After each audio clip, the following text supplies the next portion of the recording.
Oh yeah.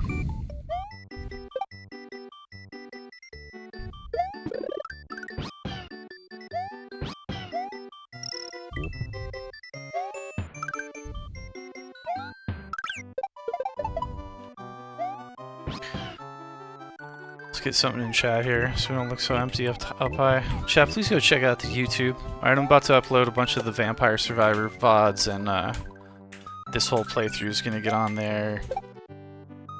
We just did Michael Jackson's Moonwalker, the arcade version, not the Genesis version. The arcade version is way more fun. Genesis version's, you know, I have kind of like nostalgic memories of a neighbor that had it. Watching him play it, he knew what to do in that game, but every time I've tried to play the Genesis version, it's kind of gnarly. I never quite sit with it for very long. But the arcade version is really fun. It's just like a pick up and play, kind of overhead isometric running gun. Not running gun, it's like, how would you describe it?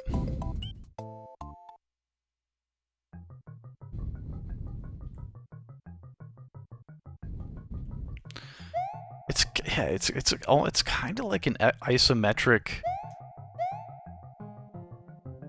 running gun a little bit. Yeah, it's weird. It's a weird game, but there's other arcade games like that of that style. But anyways, I thought it was fun. The graphics were pretty cool too.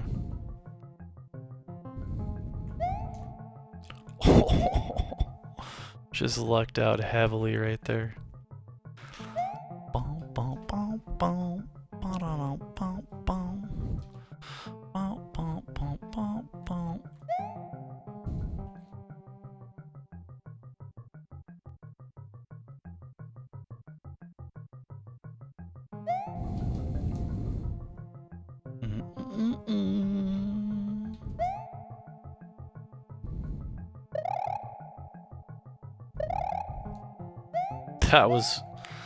That was a little bit brave.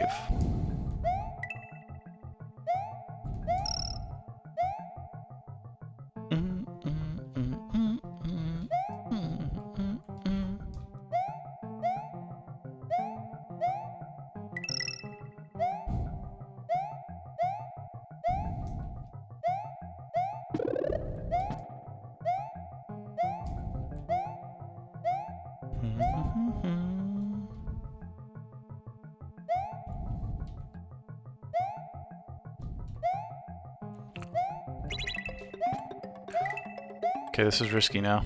This is risky now. We're fine, we're fine. This lasts a while. Okay, this though, I feel like the only way to make this cool is to have the feather and be able to fly, because you miss like so many sweet power-ups. Unless... yeah, like you just miss all the good shit, dude. Check this out. Hold up.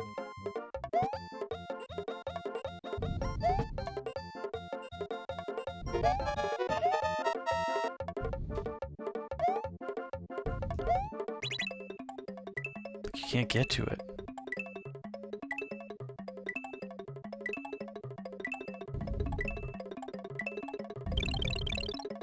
Sag. If only you could fly there, it'd be like... well, we could always come back to this level with a, feather. That we could do.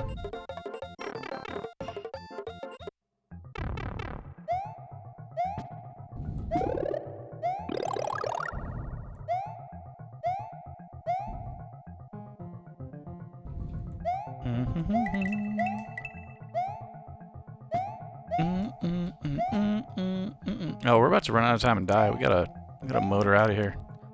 Get up out of this piece, this gray water piece. Oh, what? Let me get the points. Lord.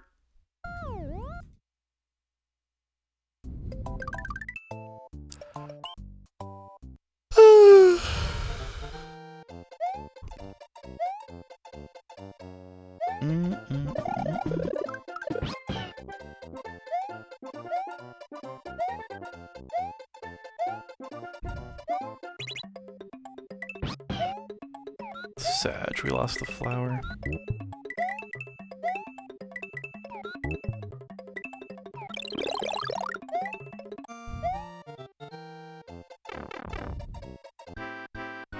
Let's go.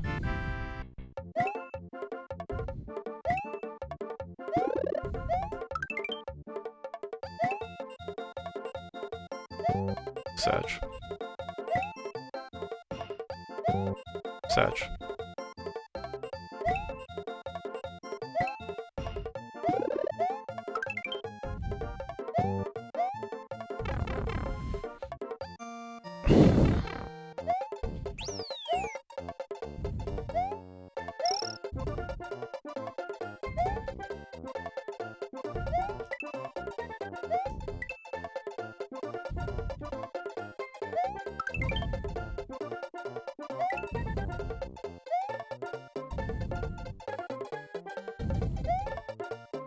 I was not expecting that to happen. I thought it was about to go to the side. That was terrifying. Oh, we almost caught him.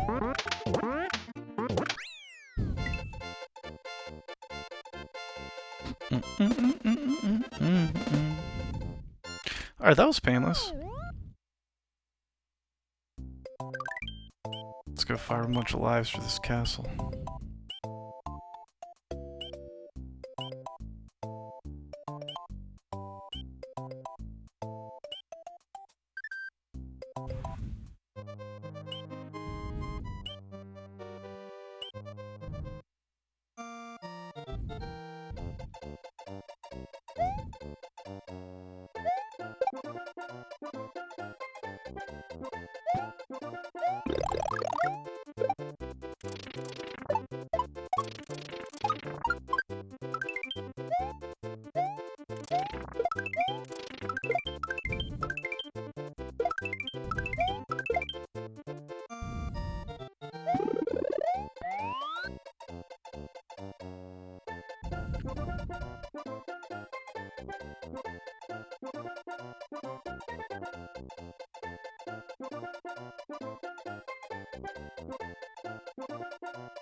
Nice.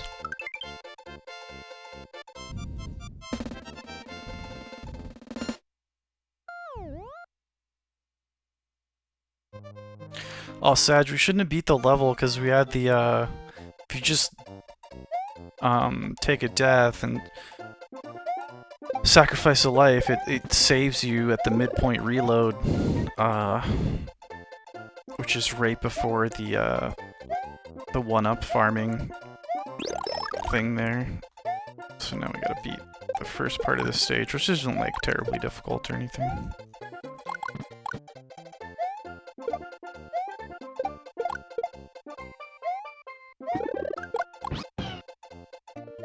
Now we get Yoshi.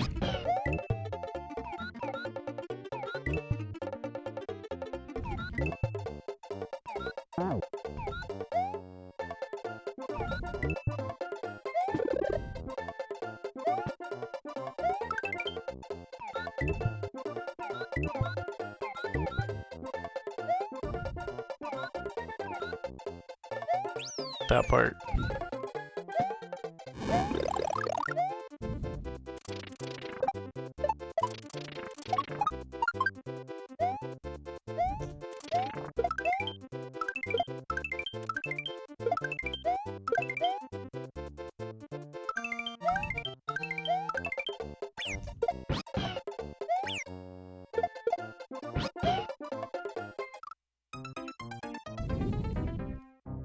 Okay, let's do that trick one more time and then we'll get to this castle that I'm excited to beat, because then I think we only have World 7 and 8. I think this is an 8-world Mario, I think.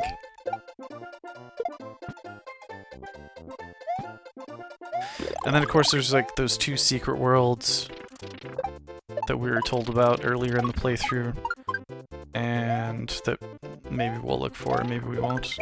And then there's that trippy, like, Star Road thing that we left kind of untouched too, that we'll have to go back and investigate.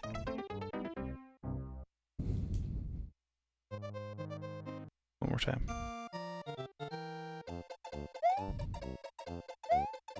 But I don't know if I'm gonna want a secret hunt.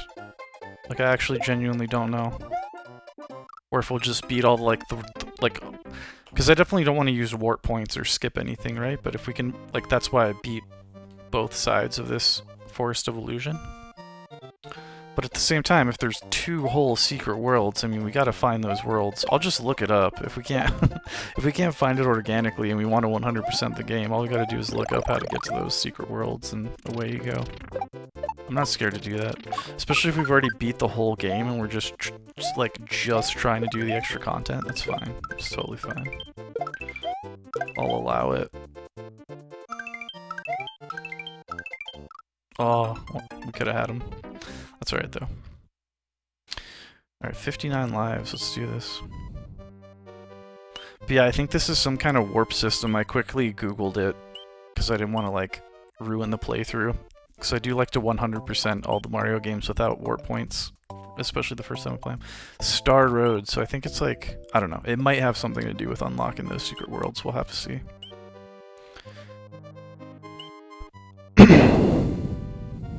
But it did sound like it fast-tracked you to, like, I think it was World 7. I think it fast-tracks you to World 7 or something like that. Or there's the ability to do that. Something we don't want to do. Because we want to beat every level.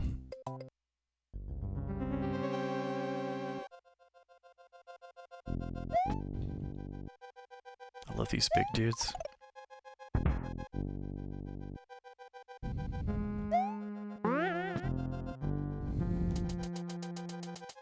This castle's sketchy.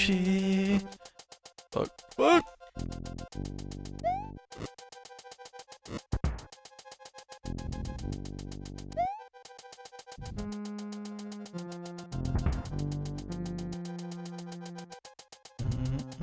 Oh god.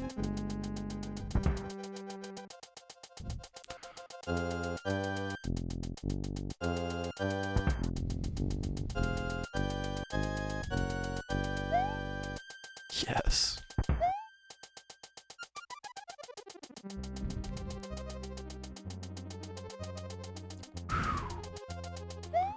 Pog.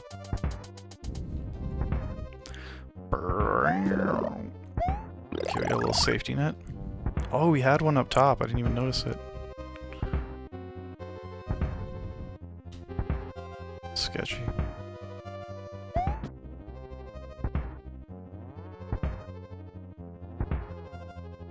Let's go. Midpoint reload. We're at the midpoint reload. The castle is half cooked.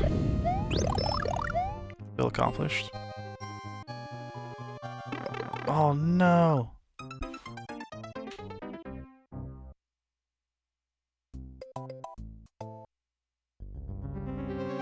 Midpoint reload.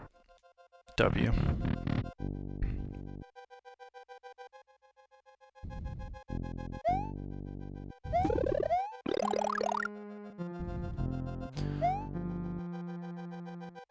Bum, bum, bum, bum, bum. That was sus as can be.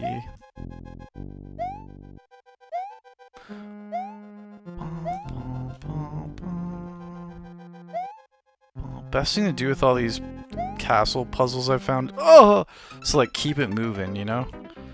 Keep it moving. It's all like timing based stuff. So there's always a way to just like walk through it.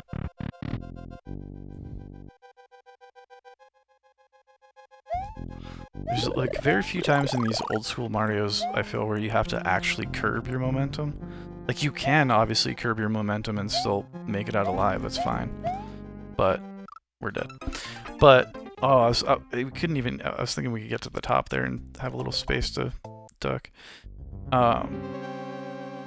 So you can curb your momentum, you know, go through stuff more like precision-like, but there's always a way to just like keep your momentum and like bust through it, even the craziest patterns.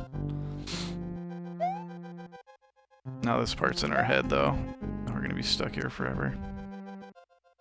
This part actually sucks. Oh, I was gonna see if we could slide in there because we were little. Like where that sun makes you jump over his big chunky butt. That boy is a chunky boy.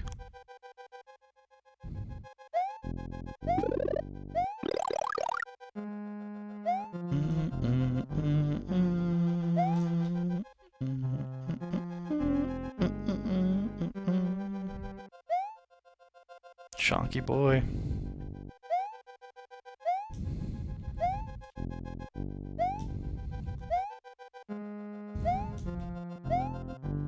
Okay, why did this part actually trip me up? All we need to do is go that way, right? Oh no! Sag.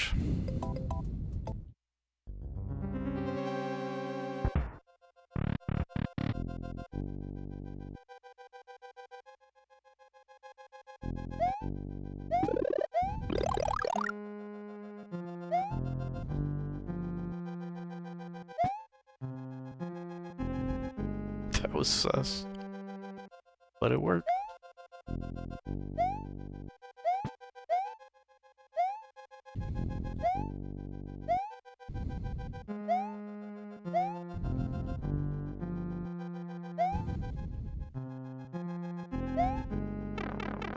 Son of a... Oh, barely. Barely got the pattern to work for us. Oh, why did I mess that up, dude? We were right there at the end, I bet. I bet you that's the end right there.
Okay, this is looking good.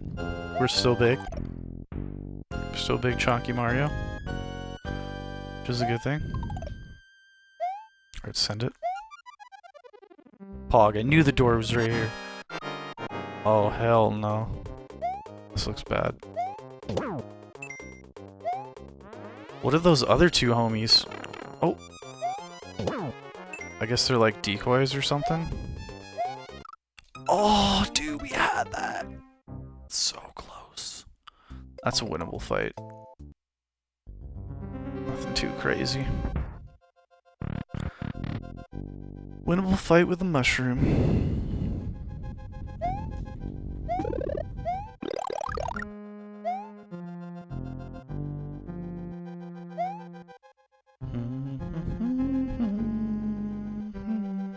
Man, that salad was so huge that I ate before stream. It really did eat like a giant Applebee's salad or something. I'm still not hungry for a snack, and I'm always hungry for a snack like an hour into stream. Like a little chocolate or anything, dude. It's the weirdest thing.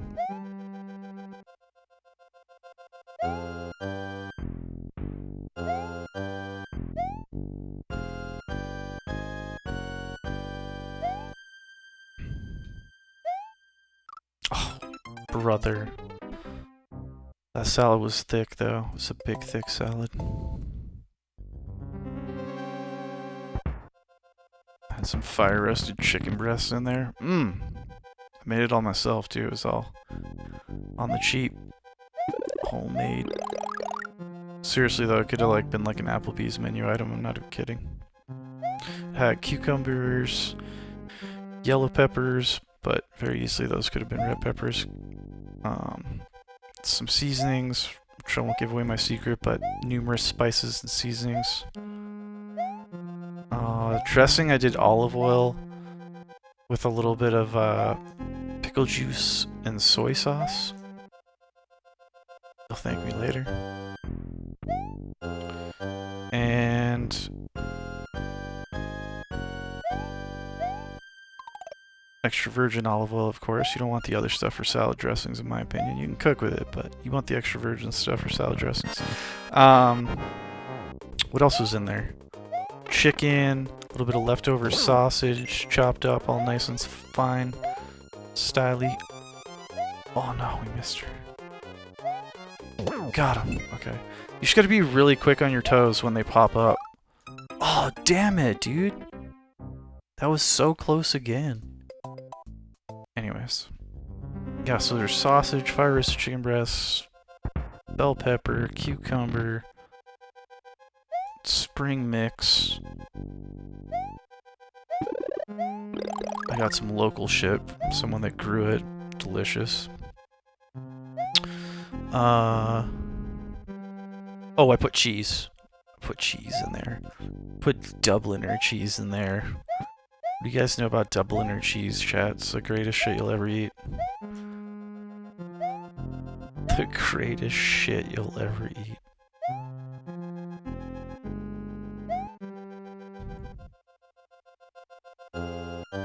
Alright, this part does suck, but it's winnable. What sucks worse now, though, is we have to take that fight small, which is not impossible, but it's definitely not confidence-inspiring. Although they can't hurt you when they first pop up, right? So that is a little bit of a consolation prize. We don't have to be so quick on our feet. You just gotta get out of their way before they're like fully emerged from the pipe. Alright, we gotta try and get there big though, because that would just make it a cakewalk. Which, why not? I don't need the stress.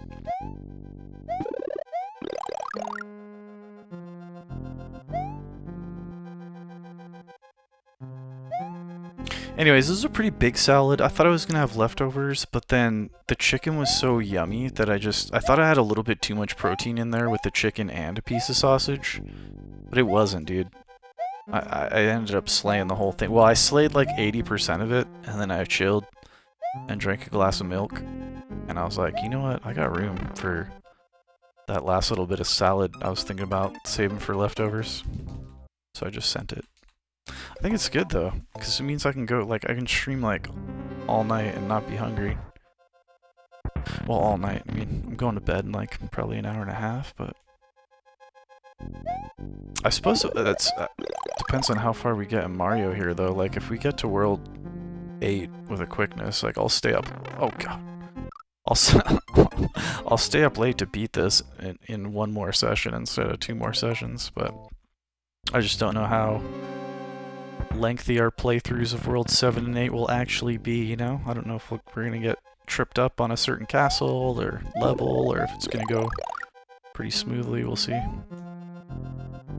I have no idea, but I'm ready.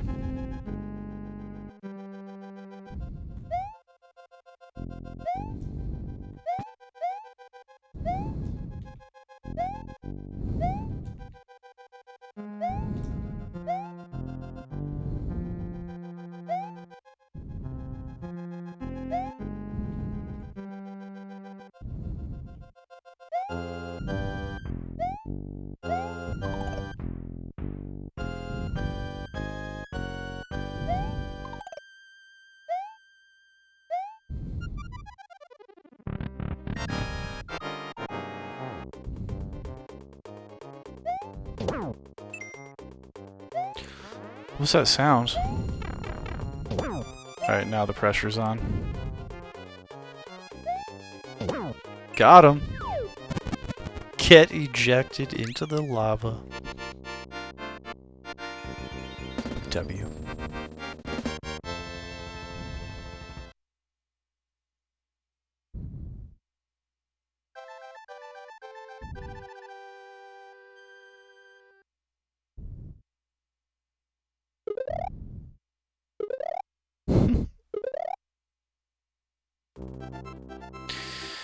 Wendy-O Koopa in Castle Number 6 has sung her last song. Mario must meet the challenge that is now before him. There's a sunken ship that appears to be a gateway to the Valley of Bowser. Cool. That's like a throwback to Mario 3, where the ship is like the last thing. That just kind of gave me chills and nostalgia. Pogaroonskis. We do have numerous warp pipes that we have yet to access. I guess when we go on like the Rainbow Road or the Star Road, we reveal that part of the game. We'll have to see. It's a sunken ship. Oh, I love the swimming levels, dude. Not this one. Oh my gosh, it's an underwater ship. This is a throwback. This is incredible.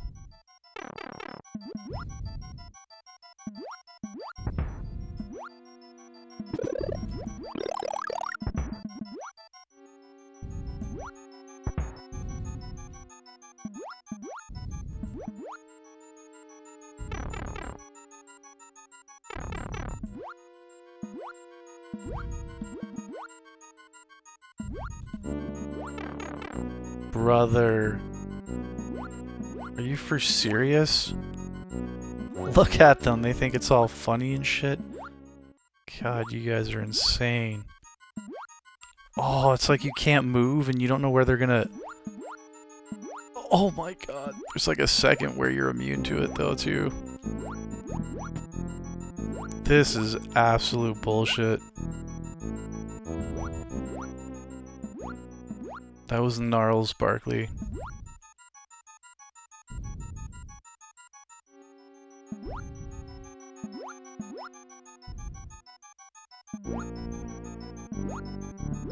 Move! Get your buns over here. Oh, that almost worked. I was just gonna dart up between those two, but it... anyways, we got that. We got it. We're pros at swimming. I genuinely love Mario swimming levels. Although I respect how like people that love Mario dread the swimming levels, because I've heard that where they like love the platforming but they dread the swimming. Fair enough. But I love the swimming. It's like the same thing I was saying before, like you don't want to pause or swerve or meander or maneuver around too much, like you want to kind of send it on the swimming levels for the most part. Especially if we're talking like Mario 3, Mario 1. The swimming is so fun. I mean, this is the same stuff, you know? Same mechanics. Same sound even. Ah, we made it past that annoying part, but we're small again. For this super annoying part. Yeah, come over here. Okay, okay. That might be the way. And then you just boost up while they chase you. Oh, what was that? Did you guys see what he just did with his tongue? That was creepy. And then you look at him. Easy peasy.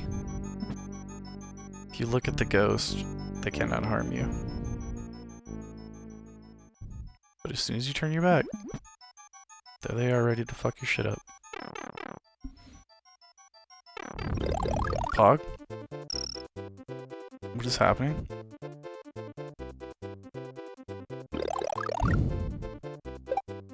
This is so cool. It's giving me vertigo. This is incredible. Oh, that would have been so good to get whatever that was.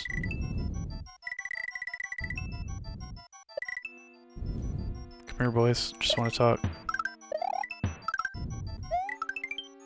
Shit. Double shit. Are you kidding me, dude? Sky debris comes. Sag. We were cooking. I bet we were about, like, damn near at the midpoint reload. It's alright. Oh, what is this up here? This looks like a secret almost. It isn't. Isn't it? It's just like a cool platform. A cool railing.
Okay, let's stay center-ish. After we get this mushroom, we'll go back to center for that platform.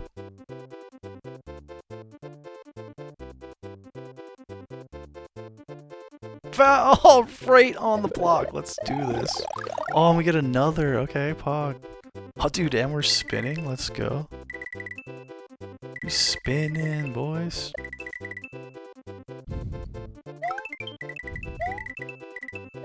Imagine if we had a flower.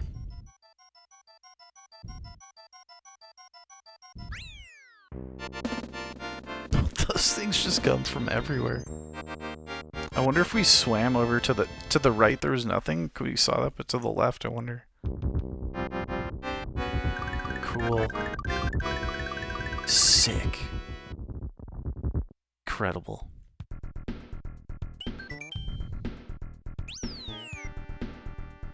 Okay, so there's just World 7 and then Bowser's Castle.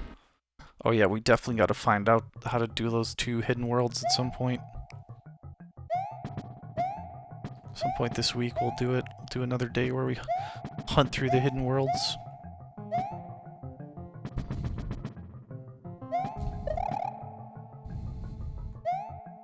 Because one of our regular viewers was really familiar with this game and they didn't want to spoil anything, you know, 'cause first playthrough, but they were just like, are you just gonna do like the vanilla like map, like 100% the map, or are you gonna 100% the secret worlds too? And I was like, I don't know.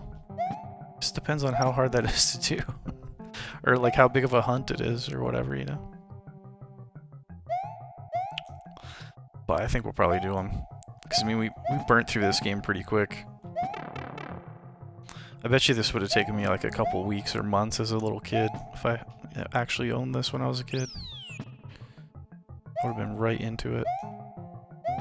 I mean, I always have fun with this title when I would play it at my buddy's house. But like, I mean, I basically watched him beat it. I can't remember it, but I watched him kind of play through it here and there. And then eventually at one point, he was just kind of messing around with the game and I think looking for those secret worlds, and I would just like randomly play levels. But there was a time where like I was pretty good at like Mario 1, 2, and 3, and he wasn't. This was his first Mario, so there was a couple times where I did help him earlier in the playthrough, like beat a level that, you know, we were just like passing the controller back and forth when he was on like, I don't know, World 3 or 4 or something. So I did kind of contribute to his playthrough a little bit, but this would be like, you know, one weekend a month or something I'd be over there. So yeah, I did get to kind of, I guess you could say I kind of got to rent this game or play it kind of sort of as a kid, but never actually played through it. Avocado, what's up?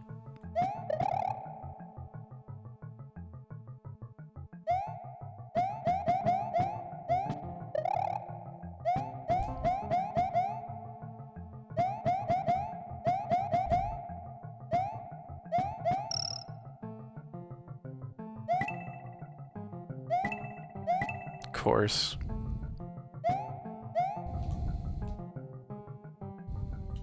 Oh shit.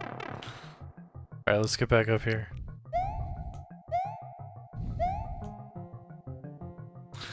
Yeah, first playthrough, yeah.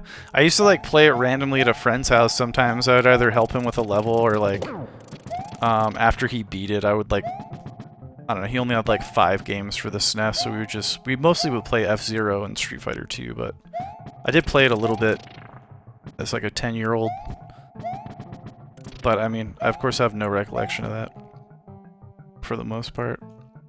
Like, I didn't remember any of these levels. Fuck!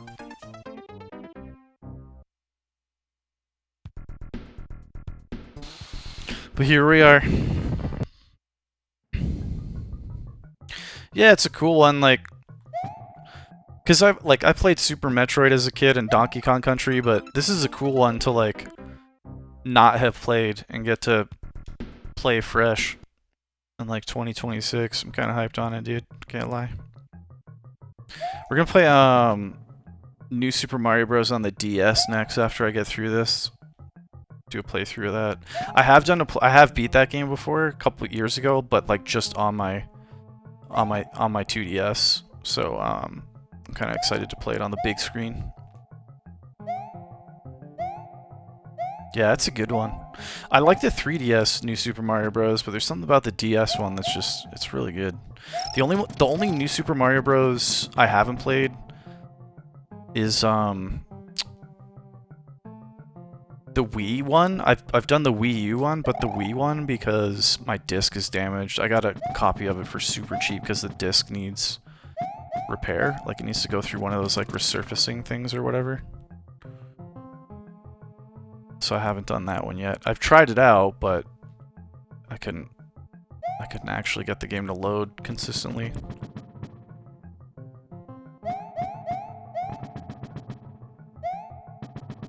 Why won't this dude clash the last thing? Why are you making this so hard, bruh? Come get me. Come at me, bro.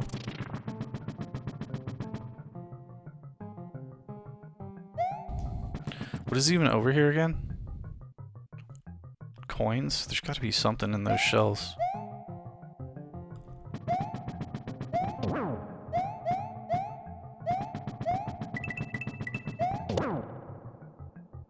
Maybe down here.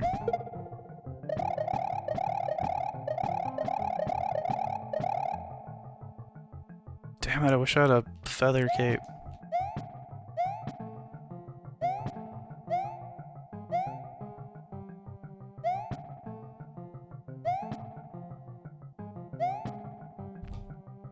Anyway, how's your night going there? Avocado. Playing any games? Oh.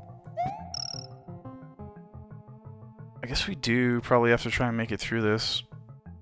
Come here. It's gotta be the way. Oh, that was close. Pog. Oh god! I love how you just cannot attack those dudes, like they are unattackable. I bet you, I wonder if fireballs hurt them? Or maybe...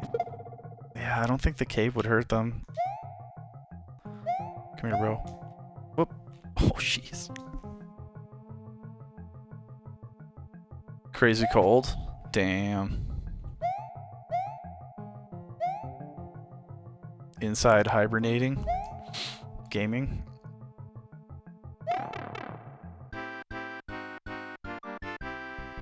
Yeah, the fact that they're invincible is kind of cool. There's not that many enemies in Mario that are like that. Damn it! Doesn't really matter. We have that 1-up life. Like, infinite 1-ups in, or it's like 20 1-ups at a time in, World 5. There's like this place where you can just spam 1-ups that I found. It's so good. It's so easy, too. It takes like 15 seconds of gameplay to get like 20 1-ups. It's the best thing I've ever seen. It's basically like having built-in save states. Just endless lives. Wait, did that just put us back? Oh my god, that just sent us back, and now we're about to die. Alright, let's see if we can not take that warp pipe this time. Come here, bro.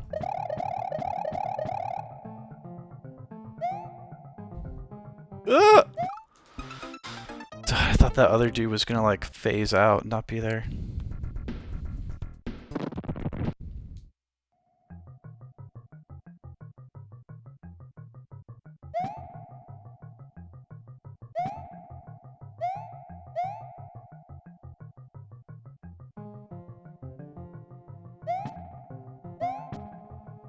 There's gotta be, like, weird secrets in this level that I'm skipping for sure. I know there is.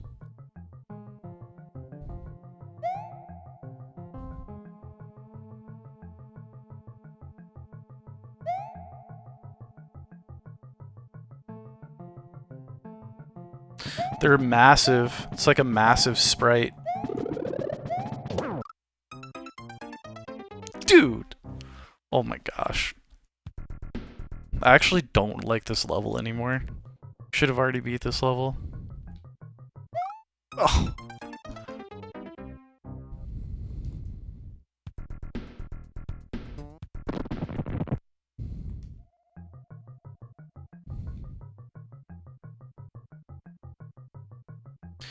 Yeah, they look weird, like imagine like the game, like if all the enemies looked like that and you had to like jump on their heads and whatnot, but they were all like it would almost be like, I mean there are like 2D platformers like that, like Rayman, and like where everything is kind of like large and exaggerated and really fun and stuff, but it definitely feels like slightly out of place in Mario for sure. But they're only here in the caves, you know? Weird stuff happens in the caves. It's fine. It's fine. I mean, at least, I mean, I haven't seen anything else like that in the game. Yeah, maybe there's some more weird shit to come in this last world here. Also, I'm assuming there's no World 8 because we're on World 7 and then we can see Bowser's Castle at the end of World 7, so... But we had another viewer that's a regular in here that was telling us that there's 2 secret worlds in this game that you can unlock, like 2 hidden worlds. What the fuck? Instead of just 100%ing like the overworld map, like there's and like we did unlock that Star Road thing in the Enchanted Forest, but I just didn't go down it yet because I looked it up and it like looked like it let you like skip or something using warp pipes, and I didn't want to skip anything. But yeah, there's been a couple like warp pipes or different weird things on the map where I'm like, that's got to be like how you access like one of the hidden worlds.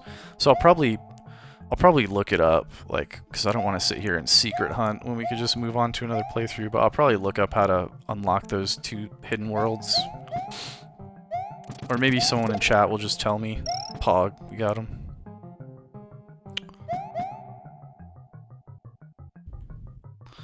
But I'm just gonna... I was thinking maybe we would stumble onto the secret worlds, like, on our own, you know what I mean? Like, just doing the playthrough, so I was still kind of holding out for that maybe I would just, like, organically find them somehow. Oh, dude, how is it? This is cursed. How do you even get past here when they're both just, like, going at each other like that? Do you have to, like, guide this dude off the cliff? Yeah. That's fucking funny. Now there's gonna be an... Oh my gosh. It's like an endless loop. Oh, they're both coming this way. Yeah, okay. Be gone. Hey, you two. You two. I'm just gonna get rid of you two. Fuck out of here. Chunky ass. Oh god!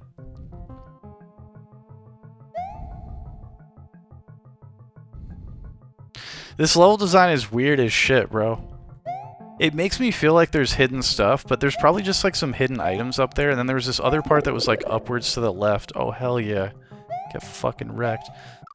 Oh, no! There's this other part up to the left that we missed exploring, but I don't... It's like my intuition tells me there's nothing cool up there. But maybe I'm wrong.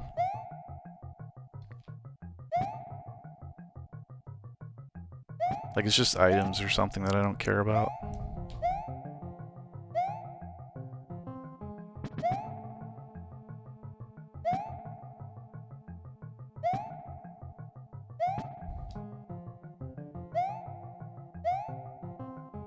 I like to keep it moving.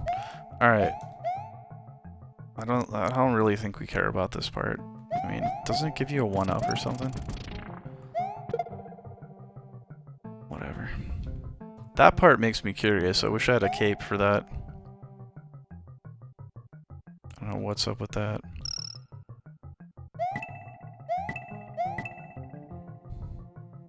And then this center part we already explored. It's like this warp pipe that just kicks you back into the level.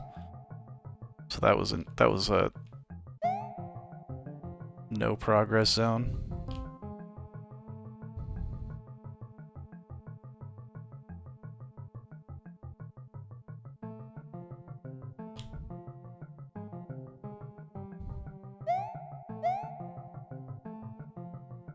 These two fuckers.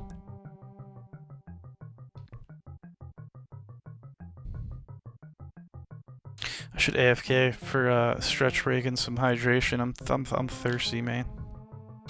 Oh, I got some delicious Kool-Aid too.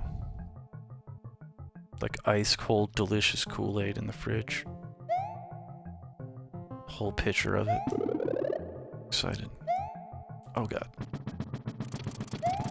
Oh, bro. Fucking mayhem.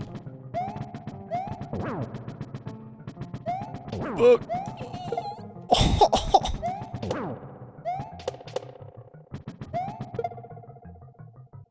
Dude, those guys are pissed. The odds were completely not in my favor. This level's weird as shit. Okay, so do we go this? Oh no, so this is the way we went before and it just kicks you back into the level. So we do have to go that way. Oh god, we're gonna die right here. So we gotta go up this middle channel. Whoops. Alright, so I'm guessing we just like let that guy trap himself there. Cool. What? Dude, I feel like I need a cape for this level. High key. Oh, okay, this is bad. This is bad.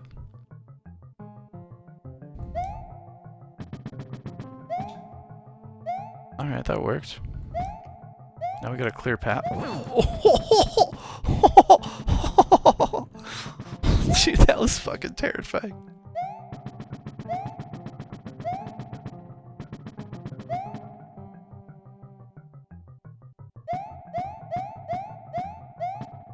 Dude, me too, dude. I'm like, I've only died a couple times in this level. Like, we're almost at the end of it, but...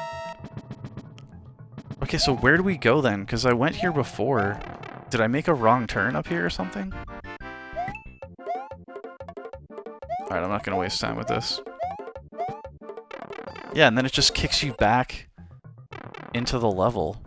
Fuck my life. This place is mazy as shit.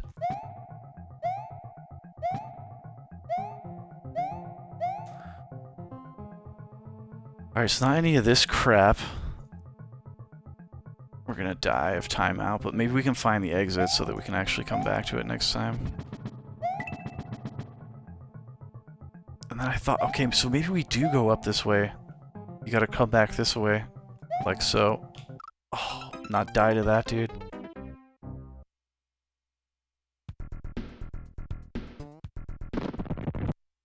No, that bonus part is only 1-ups. It's like a match 3 game of 1-ups. So there's no chance that it would ever be... It's just the same thing every time throughout the whole game.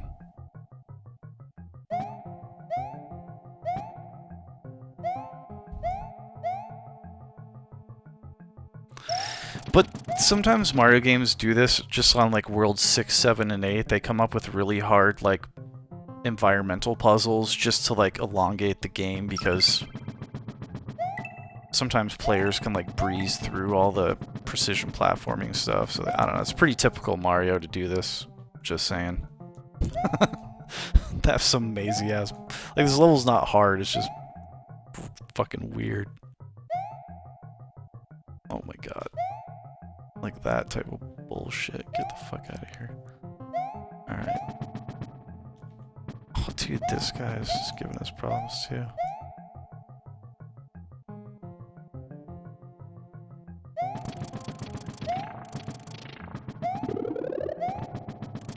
Oh, there it is. It's right there.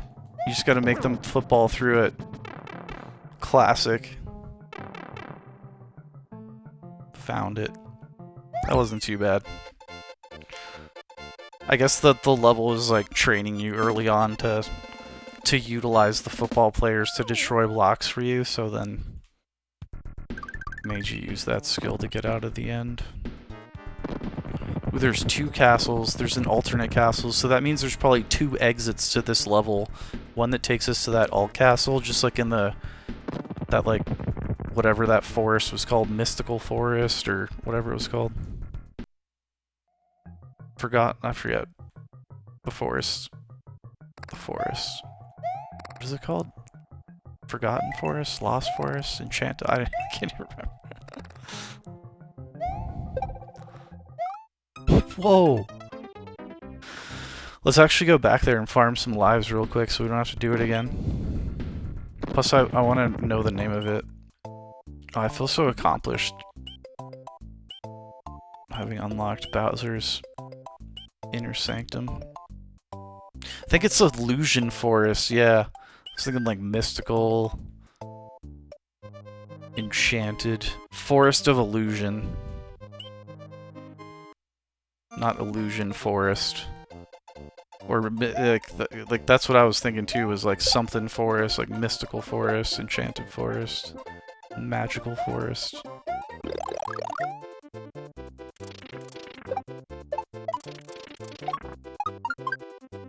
Forest of Illusion. Look at this. This shit is too good. I just realized this when I accidentally did it once. It's like, what?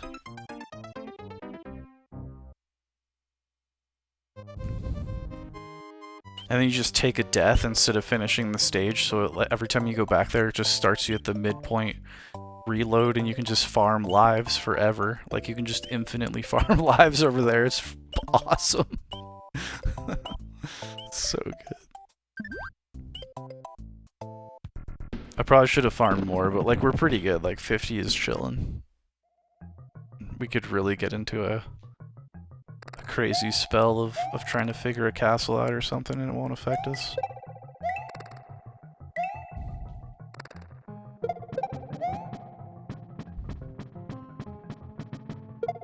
Pog.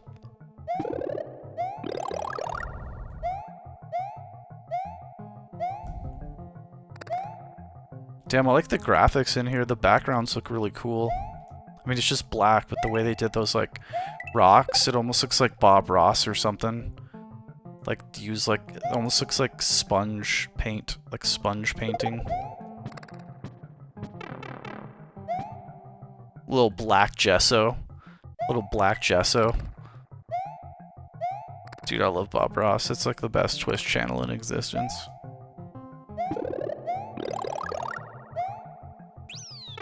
He's also on Tubi. Yeah, this level's got cool, like, contrast to colors for sure. I agree. Like, the foreground with the background just kind of hits. Looks good. This game's a... Oh, why did I do that? This game's, like, visually, like, really nice. Especially for, like, 1990. Holy shit. That was, like, my experience with this game as a kid, too, was, like, I would just go to my... Because, like, I had an NES still at this time, and eventually got a Genesis. So... Super Nintendo stuff to me was like next level, you know? Like, if I knew people from school or whatever that had one, I always was keen to go over to their house and like... So a lot of people just had Mario, because it was like the packing game. But yeah, my buddy had a few games. He had F-Zero, Super Punch-Out, this... Eventually he got that Super Scope thing. And then he had ActRaiser. Oh, fuck my life.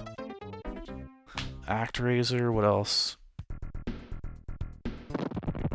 He didn't have DKC, but eventually I sold my Genesis and got a SNES.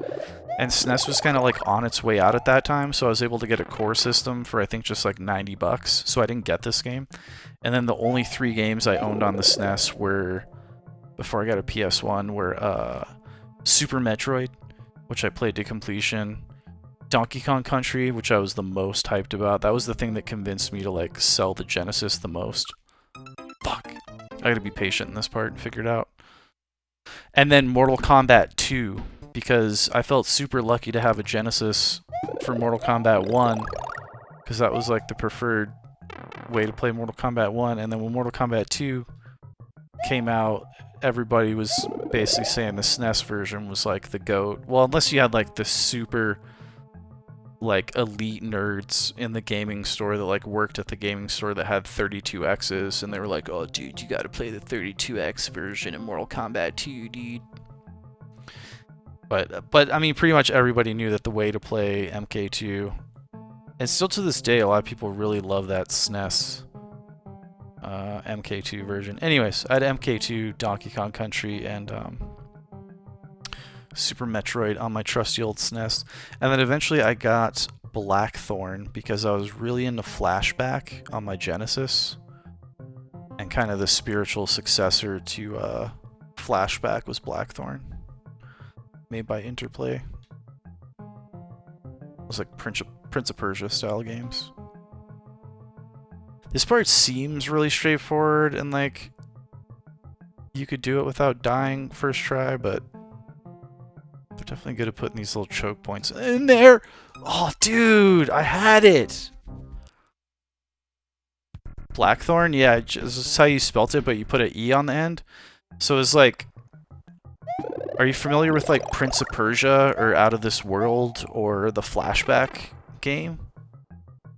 Or games, I should say, like that style of like old school Prince of Persia, not new school, not 3D, like old school 2D Prince of Persia.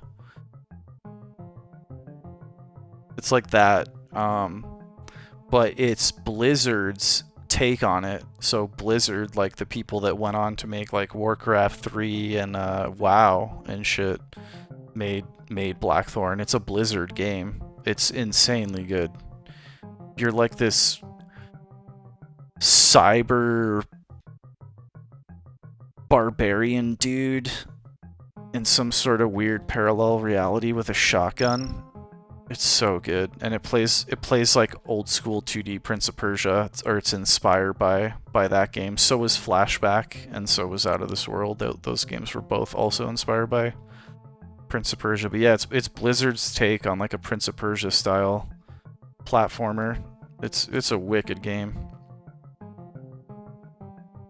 Anyways, I also got the SNES to play that because at the like used kind of flea market place that I used to go to trade in my Genesis games and stuff like that, the dude was like, because I had already beat Flashback and I didn't like Out of This World. Damn, that was close. And the dude was like, you gotta try this game. Anyways, this is an incredible game. People still kind of rave about it today, or it's like definitely one of those games that people end up wanting to do a playthrough of. There's a 32X version of Blackthorn also. Originally it was just on the SNES and the PC, I think. And there's a 32X version. Oh, you just got a full send it right there. There's a 32X version that I kind of got into one night on stream that I have to go back and do a playthrough of. And in fact, I think I might play it on stream here in like a couple weeks after we beat New Super Mario Bros. On the Nintendo DS. Like, after we do this, which will be very soon, and then I think I want to do Blackthorn next, because it's like on my upcoming games that we're going to do playthroughs of list. It's really good. Like, compared to the SNES version, the SNES version is still a masterpiece in my opinion, but the 32X version, they really level up the visuals. Like, it looks, as someone who's like a childhood fan of the game, like the 32X version is super trippy. It definitely kind of feels almost like an HD remaster or something, or you know, like a 2D version of that. Yeah, check it out. It's a good one. I mean, if you like print, like a lot of people don't like how methodical and meticulous, you know, Prince of Persia and stuff can be, but if you like precision platformers and shit, I mean, it's up there. It's definitely a legendary game. 32X was is an add-on to the Sega Genesis that plugs into the top of it, and it came out kind of around the time that the Atari Jaguar and 3DO came out, kind of like the stopgap year before the PS1 and the Sega Saturn and the Nintendo 64 came out. There was like CDI and Atari Jaguar and 3DO, and then there was also 32X. And 32X is like a cheap way to jump into the new generation of video games, because it was $150 American. You know, when, you know, Sega Saturn and all that stuff was like $400 or whatever. But anyways, the 32X only has like 50 games that came out for it because it kind of flopped. It was meant to just be a stopgap while Sega got the Sega Saturn ready for release. But there are some games for it though that, like, in hindsight in 2026 fucking slap on that system, you know what I mean? Or like the best way to play them, the definitive way to play them is on the 32X. For example, Mortal Kombat 2, probably the best version outside of the arcade is either SNES or 32X. Blackthorn, best version is definitely 32X. There's a really good version of NBA Jam on the 32X. Good version of Pitfall. There's a few good ones. There's a few good ones, but the library is really small and the console basically flopped. Or it's an add-on. It was an add-on for the Sega Genesis.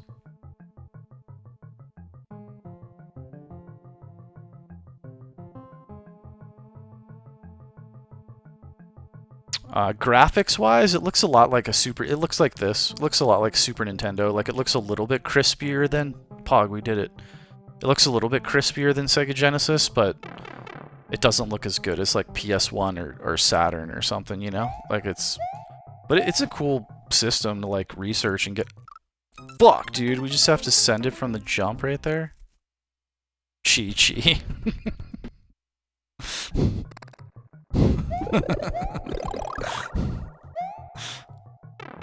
I'm all getting into, like, telling you about hardware lore. Don't get me talking about hardware lore, dude. I've, like, researched, like, every...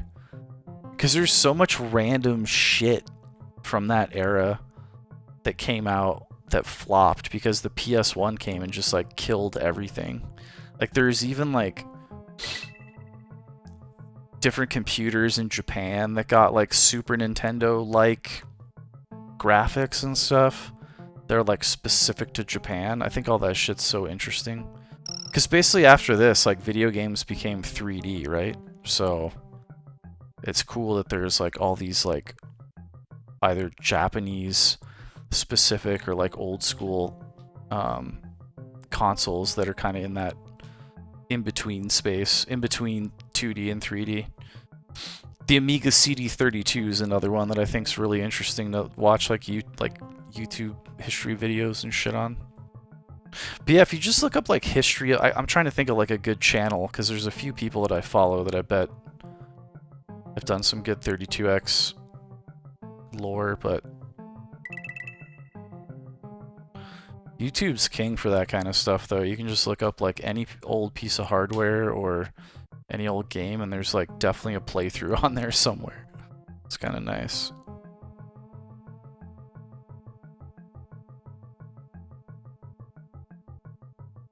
Sometimes use YouTube to figure out what I want to do a first playthrough of next. Because I'll have, like, heard of a game or heard of some niche thing or whatever, or know of something I wanted to finish back in the day, but then I'm like, is that game held up, or is that still, like, what I remember? It's good for research. Are you kidding me, bro?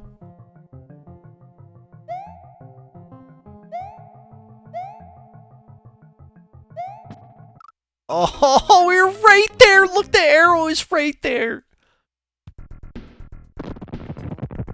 Yeah, I love finding obscure games for known consoles, and then there's also, like, about 5 obscure consoles that I'm, like, obsessed with. Like, for real, like, if I ever make, like, crazy money or more money than I need for just basics and living life and stuff like that, and I've got some cash to burn, one of the first things I'll do before I would get, like, a cool car or, you know, maybe some toys, like a 4-wheeler or something, one of the first things I would do is buy a couple of the obscure consoles and the, you know, peripherals or games or whatever for those consoles that I think are super fascinating.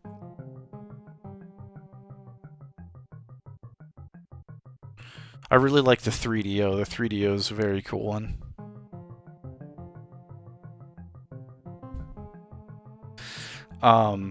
But specifically what I like about these 5 niche consoles that I'm talking about is, like, the Japanese libraries too. Like, there's a bunch of cool Japanese only 3DO. Most of the 3DO stuff that you want to play was released in North America, but there's, like, a bunch of Japanese stuff. Same with Sega Saturn. I love all, like, the Japanese games for that, but that's pretty well-known kind of phenomena these days. A lot of people get into the Japanese Saturn stuff. But like the PC Engine, the Turbo Graphics, that got a bunch of cool Japanese-only shit.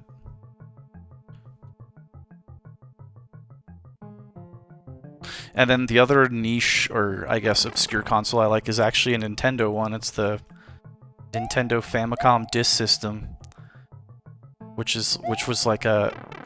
Are you kidding me, bro? Again?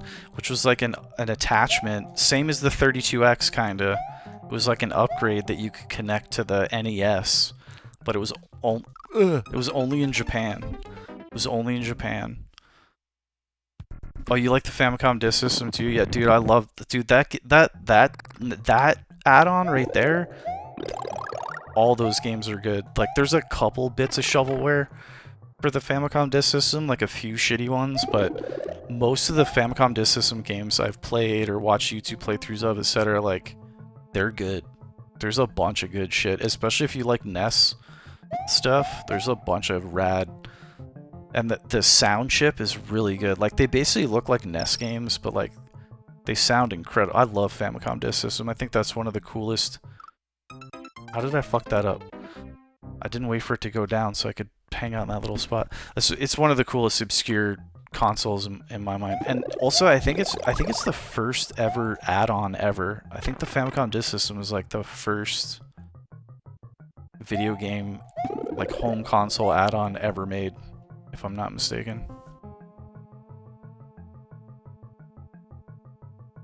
Oh, same for you, but yeah, yeah, dude.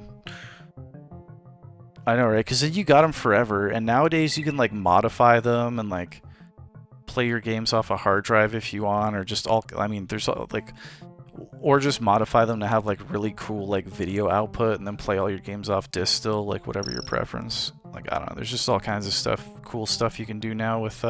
Seems like. Okay, why do I keep messing that up? Seems like every niche console has like a pretty dedicated following where there's like a few different upgrades and modifications that you can make to them, which I think is just as interesting as like the hardware itself, that you can like mod them to have like nicer outputs and stuff. The Famicom is just the Japanese version of the Nintendo. It's just what they called the Nintendo in Japan. It was a little bit different. Like the controllers were attached to the actual system, the cords were. But the Famicom Disk System was an upgrade to the Famicom. Yeah, Famicom is just what the NES was called in Japan, and it came out like a couple years before we got it in Europe and North America and shit. And then Famicom Disk System was like this little upgrade that you could plug into the NES, or the Japanese NES, the Famicom, and you would put like discs in there, like hard discs, like floppy disks, so they could hold like more information than cartridges at the time. And so the soundtracks were better. It had like a better sound chip in it. It's a pretty fascinating little thing. There's a version of the first Mario Brothers for it that's technically better than the NES version of Mario Bros, like Mario Bros 1. And then I don't know if you're familiar with the Lost Levels, like that's in Mario All-Stars, that like the Japanese Super Mario 2. That was a Famicom Disk System exclusive. Mario Bros. The Lost... I don't like that game. Super Mario Bros. The Lost Levels, that's the only old school Mario Bros. I have yet to play. Well, now that I've played this one, it was this one and Japanese 2. Because it got like a different Mario 2 in Japan. And it's like more of Mario 1, but just really hard. Oh, this is that... Okay, that part's wrecked, dude. We gotta, like, remember that part's coming so we don't get there and freeze every time. Yeah, it's not worth your time, unless you're obsessed with the first Mario Bros. But anyways, we got it in the USA, and Europe and everything, in Super Mario All-Stars. It's on Super Mario All-Stars on the SNES. The graphics are like upgraded, but yeah, it's just like a really, it's like almost like a DLC. It's basically Super Mario Bros. 1 DLC levels. Like it's just tons of Super Mario Bros. 1 type levels, but super duper hard, packaged as Super Mario Brothers 2.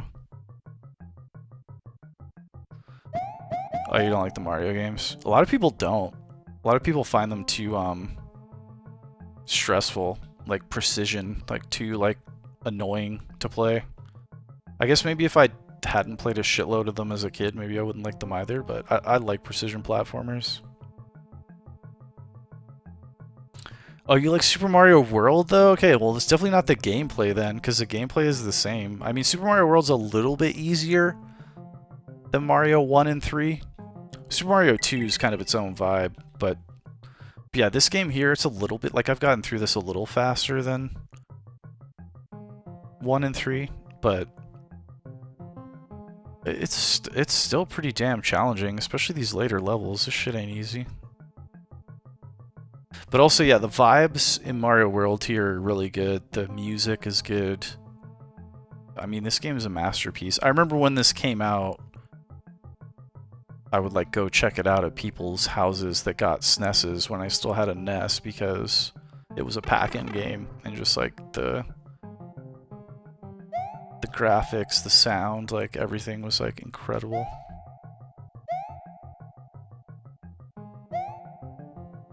But even today, like, I mean, Super Nintendo is often like cited as just being like a really powerful, like really dope system with like a lot of really good looking and good sounding games. How did I fuck that up? Like, I know I was talking or whatever, but I'm a streamer. I should be able to talk and game at the same time without... Dude.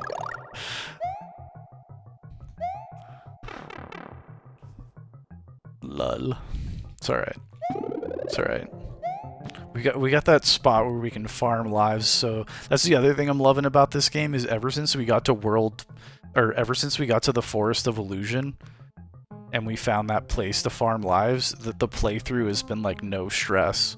Like I can just die and die and die, and all I gotta do is just go back to Forest of Illusion and farm real quick and we're good to go. And it's like a 20-second farm too, unless you want like 30 lives, and it's like a couple minutes, but yeah, SNES is incredible. Like in hindsight, SNES is incredible in terms of how the games still look, how they play, the amount of really good games there are for it. I have yet to dive into the Japanese stuff, but there's a ton of Japanese exclusive SNES games that are incredible. Some of them have had some English translations, but some of them you still have to know Japanese to play, sadly. But the SNES in Japan was called the Super Famicom. So just like they called it Super Nintendo over here, they just called it Super Famicom over there. Just put Super on the front of it. Away you go. Yeah, Mega Drive was Mega Drive everywhere else, except in North America it was the Genesis. In 2026, because like we're on the internet and often we're hanging out with people from like places like the UK or like Europe and shit, I always want to say Mega Drive now, even though I know it in my head as Genesis. I always want to say Mega Drive because I feel like half my chatters fucking call it Mega Drive. So it's like, or just like a lot of people could be like Genesis, be like, you mean Mega Drive? Oh, I fucked it up. I think I have to poop. I was supposed to AFK for a stretch break like half an hour ago and go pee and hydrate. I think all these things are happening right now and it's stressing my body out, dude.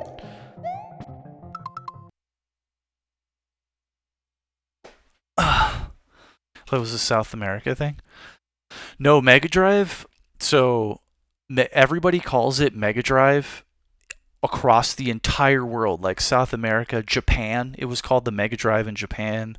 and then Europe too. So like UK and Europe. So places like France, but also like the United Kingdom. So London, England, Scotland, all in places. It was like called Mega Drive everywhere. So only USA, Canada, and I think maybe Mexico called it Genesis. It might have even been, yeah, I'm pretty sure. It was just North America. Because in Japan and Europe, PAL, UK, whatever, it was Mega Drive. Anyways, I'll be right back. I'm going to go to the bathroom real quick and get something to drink. Give me like 5 minutes.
Alright, I'm back.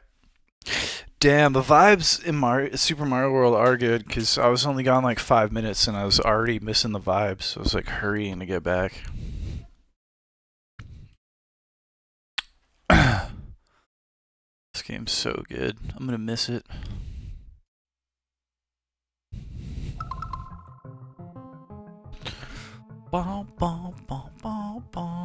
What did I miss when I was gone? Did anything crazy happen?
Oh, that was so sketch.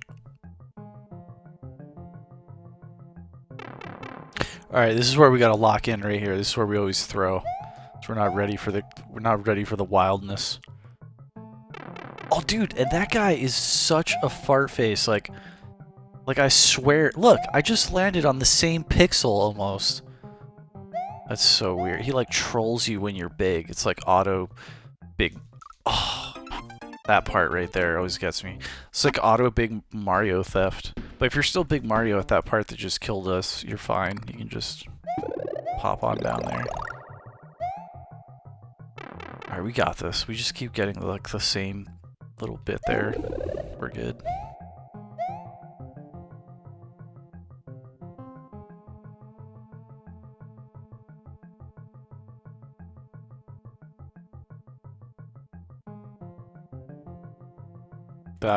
That was a little bit brave, but we made it happen.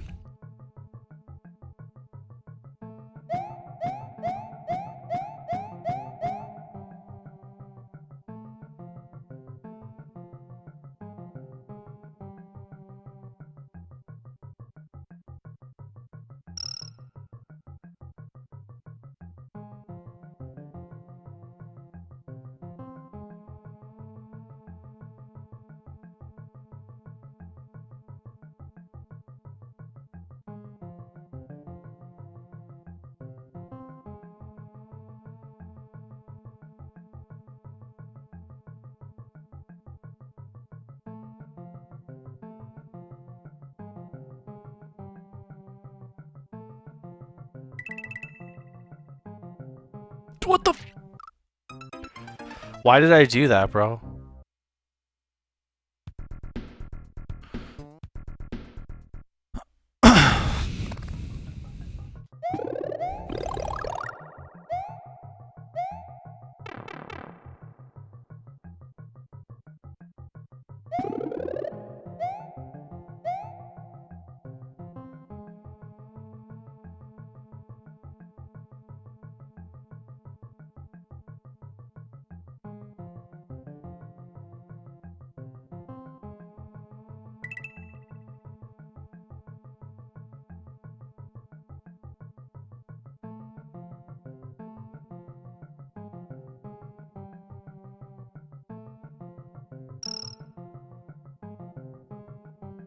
I love when that happens. Avocado. What game?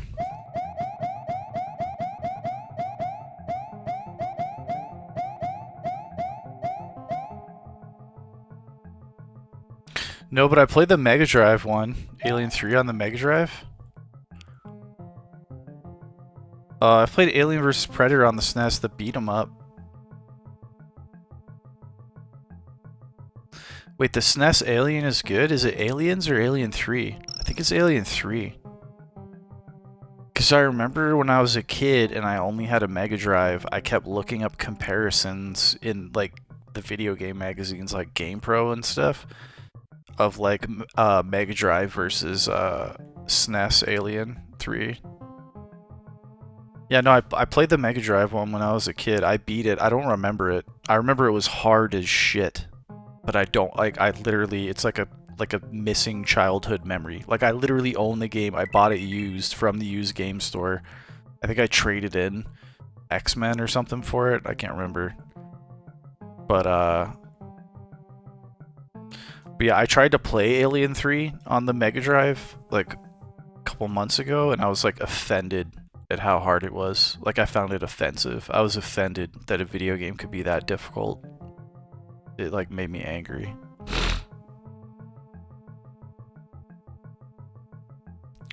I mean, I didn't put... Oh, no! I didn't put enough time into it. But, yeah, it had a cool, atmosphere to it. I remember that. I remember the atmosphere and, like, the tunnel crawling and, like, the platforming and stuff in it. But it's just, like, it's, like, a very vague memory. Like, if I replayed the Mega Drive version, it would probably feel pretty fresh. I don't remember any of that. I don't remember, like, any of the bosses or ending or anything. Alien 3 is a pretty dark film, though, so... They were pretty good about that in the Mega Drive and Super Nintendo days of, like, making film adaptations, like, feel similar to the film. There's a lot of pretty good movie games from that area. There's some bad ones, too, but... They definitely did a better job than, like,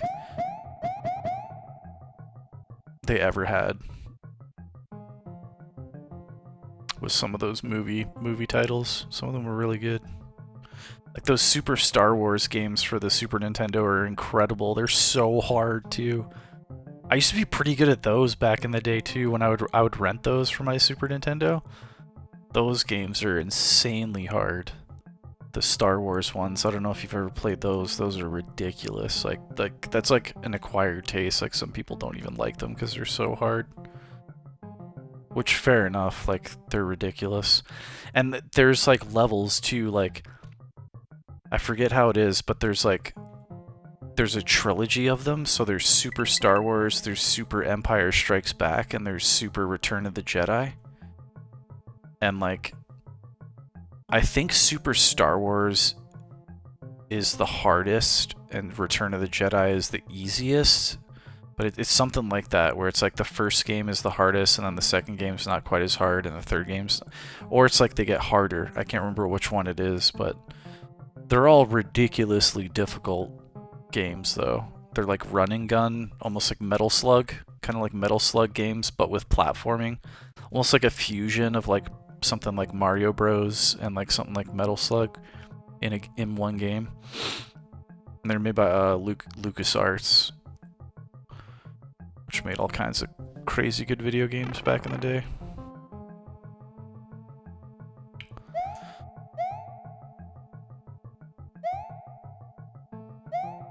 Oh, we finally didn't lose our large Mario to that dude. Alright, we're killing it. Don't mess this up, don't mess this up. Oh, we did it. Oh! This is where we died last time. Panicked and died. Oh, made it. I almost panicked and died again, I'm not gonna lie. Spawn for PS1 I have. And I've played it on Dreamcast and in the arcade on a Spawn arcade machine. Thank you for the GGs. You know, there's a free Schloat GG emote you can use. Just kidding, you don't have to use it. It's like one of the stock Twitch emotes. It's not even good. I didn't even make it. It's like one of the free emotes.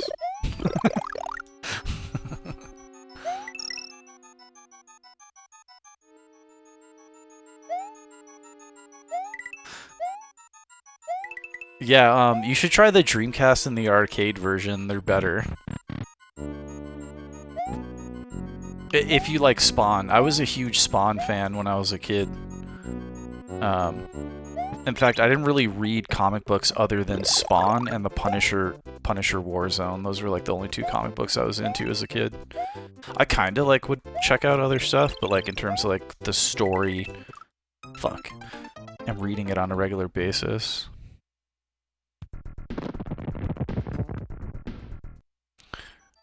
Oh yeah, there's like a high one, a GG one, and a... what's the other one? It's just like... oh, LOL. It's just like 0 effort emotes. Eventually those emotes probably won't exist anymore. They're like the free emotes that Twitch gives you when you get like affiliate. I'll replace them with something that's actually cool. But you know, right now they're there. Just there hanging out.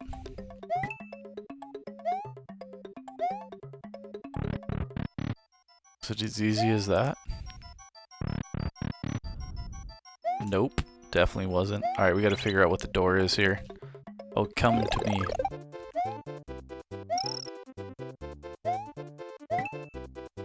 Don't care about that. Is it this door? Wouldn't surprise me if it was a different door. Wait, did this just kick us all the way back, or is this like a new... This is new, I think. I think it was that door. I was thinking it was going to be the door beyond those blocks. No, yeah, it is the door beyond those blocks. Okay, so we gotta race over there before those blocks turn. That's like the trick. Oh! Oh, dude, we came so close to dying right there. Probably didn't look like it, but that was an almost death for sure. Okay, which one is it? Fuck's sakes. That's incredible. Oh, we picked the right one! It's so good.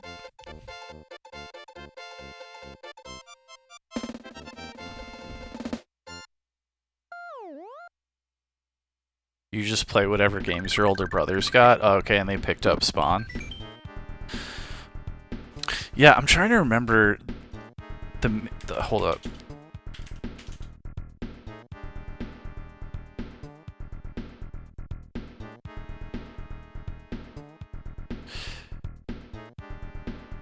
Yeah, so the Spawn PS1 game only came out in Europe and North America. It didn't come out in Japan. It's like a weird 3D beat-em-up. It's not made by the same... Or it's made by Sony Interactive, so who made Spawn on Dreamcast? Because that was also the arcade version. Because PS1's called Spawn the Eternal, the Dreamcast one's called Spawn in the Demon's Hand. Okay, so it only came out in arcade and Dreamcast.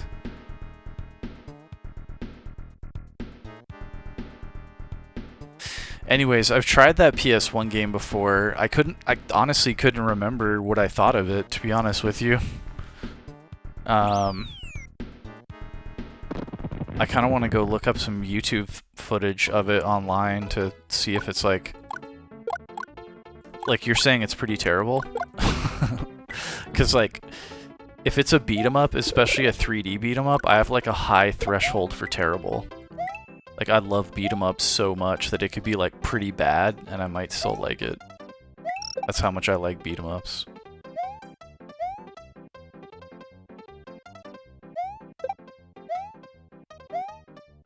Oh, God!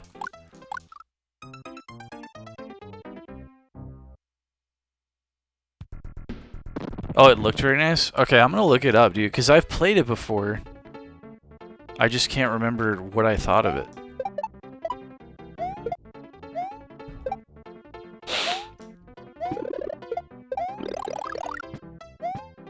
And, like, I don't really care about Spawn anymore like that. I mean, as a kid, I thought it was really, really cool, right? But the fact that it's Spawn, like, wouldn't necessarily make me extra excited. But if it's, like, a cool 3D beat 'em up and it's Spawn, I'm into it. I'll play it on stream.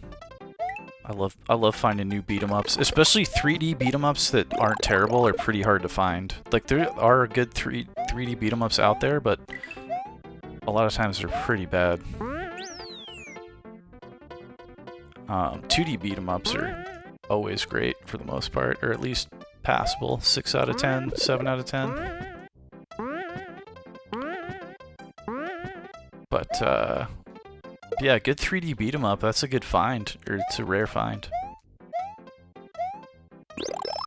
But leave it to the PS1. There's this, if you like 3D beat 'em ups are like pretty looking PS1 games. There's this Japanese only PS1 game. Oh, I forget what it's called.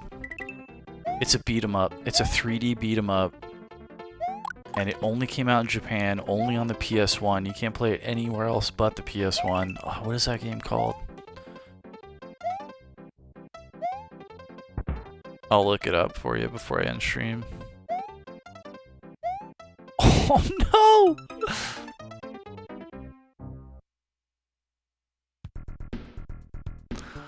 Oh, so, okay, so what you're remembering about Spawn for PS1 is it was really difficult. That's interesting. Especially for a beat 'em up.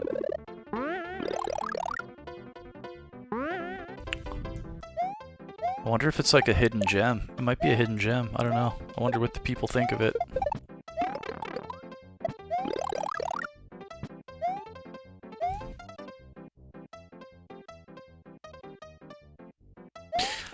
I don't think I realized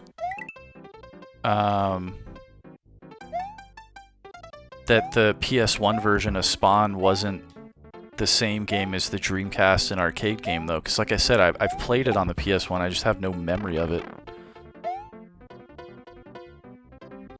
So that kind of interests me that it's a completely different game entirely. Dude, that was unlucky and bad reaction.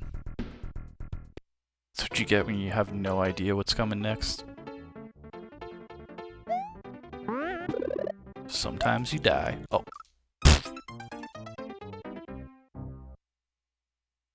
Yeah, I'm kind of psyched on it too, man, because I wasn't into comic books as a kid, but I was really into Spawn and Punisher and shit. I kept them. It's like one of the only things I have from childhood that I lugged around all these years. It's my comics.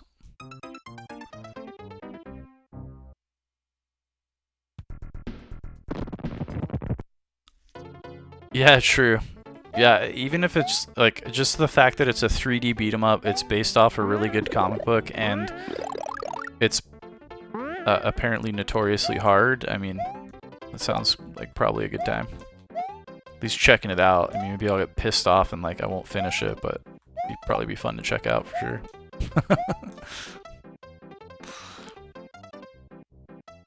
I like checking new games out sometimes.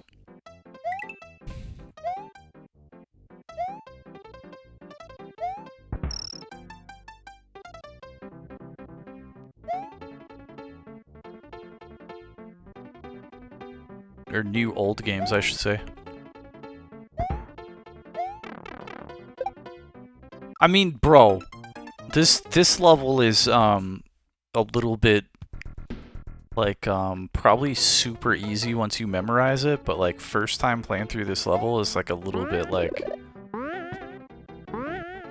the game is trying to flex on us a little bit. Imagine if we didn't have a place to farm 1-ups and we were actually scared about the amount of lives we're losing right now. This level would be pissing me off so bad.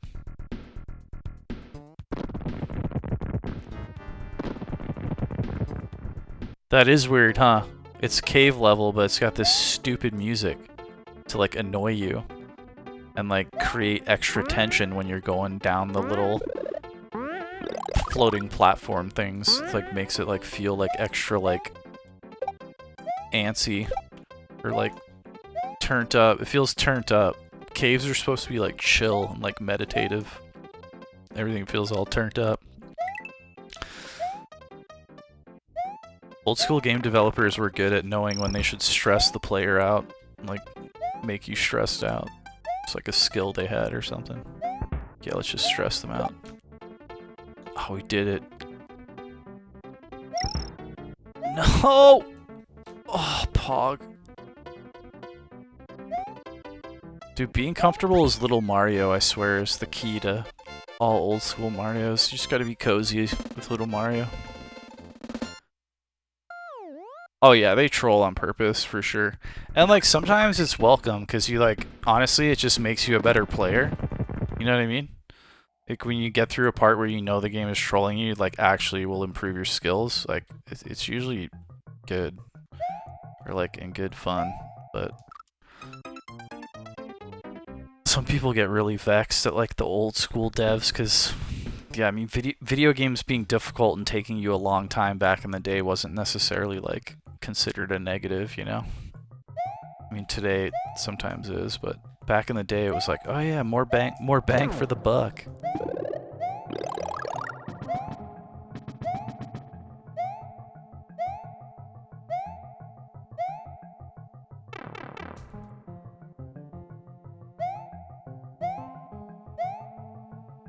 I love playing like 2D Marios I haven't played before though, because there's something really satisfying about like playing all the levels for the first time and having no idea like where anything is. Same with Sonic. I want to play Sonic 3 and Knuckles because I used to play a shitload of Sonic 1 and 2. And it's just fun playing an old school game like that and having no idea what's coming next. Like I literally have no clue what's about to happen as I'm like running through these levels, right? So I don't know, there's just something about it that's something special. Something special. Okay, so how do we take Yoshi? Because I bet we can. This is a decision right here. So I kind of want to do this. See what's up with this. This feels like a secret or something. I guess we can fly up here and come pick them back up.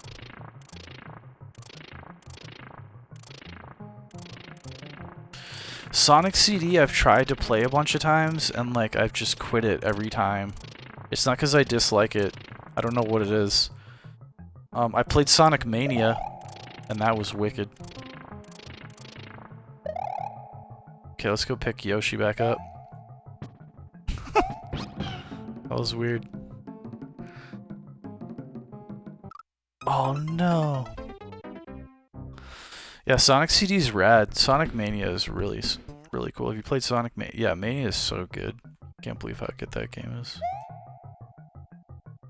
I have a couple patch versions of Sonic CD too. I need to play more Sega CD stuff on the channel. There was supposed to be, remember how we were talking about 32X earlier? There's supposed to be Sega CD 32X games that combined the 32X attachment and the Sega CD. There's actually a couple games, but there's supposed to be more of them where you needed, it's called the Tower of Power.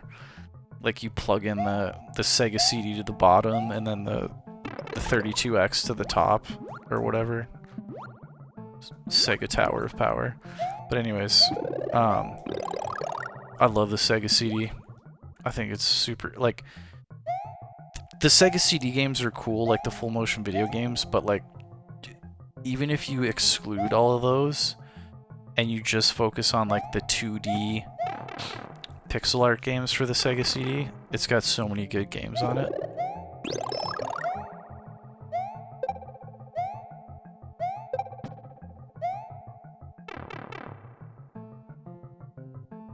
So it's just like this endless loop? Like what the like what do you... I guess we can farm items, I mean that's winning. I wonder if you can fly upwards on this level. Like fly up next to this... Oh yeah. Let's see if there's some kind of secret up here. Does it make sense that this is all this is a loop? Maybe, kinda. Oh.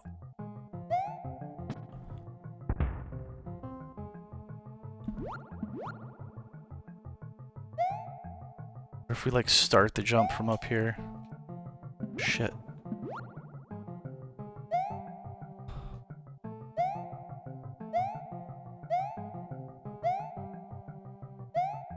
Whatever.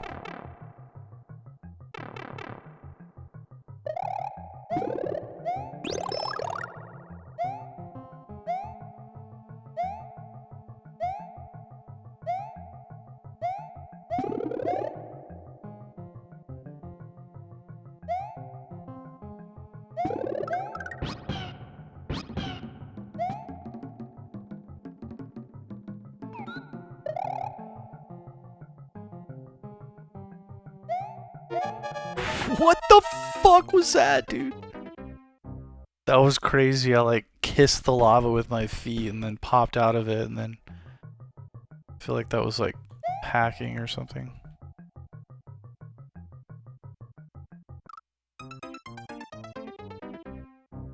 I just died because I was reading chat. You gotta crash. Alright, Avocado dude. Thanks for stopping in and chatting.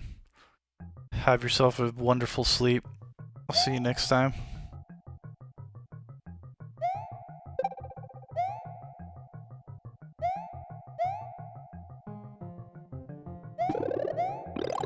I was pretty much supposed to crash right about now, but I also said that I would stay up late if we started cruising through this game.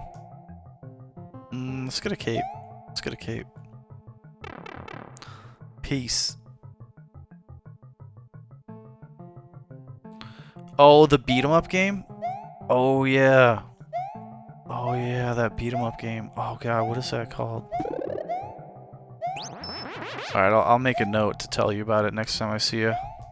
It's a PS1 game. It's a Japanese only PS1 game. I'll make a note right now. I'll tell you about it next time you're in here.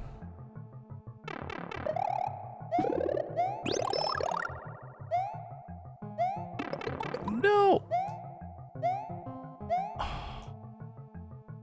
It was all for nothing. Just getting like an endless loop of like farming items down there in that pipe. Sweet little Yoshi. Let's see if we can sneak in over here. Boom.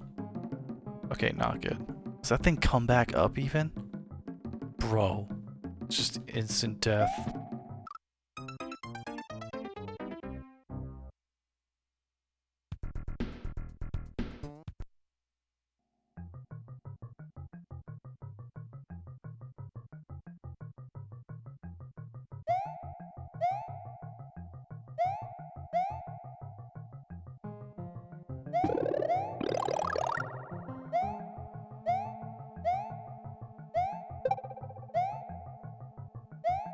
I don't know if I care about having a cape. I mean, it's always a good thing, but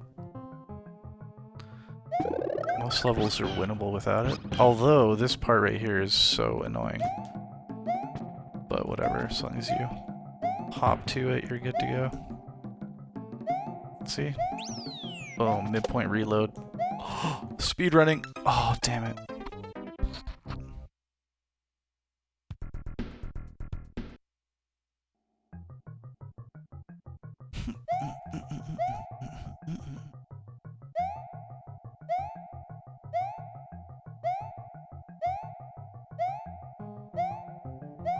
Trolled.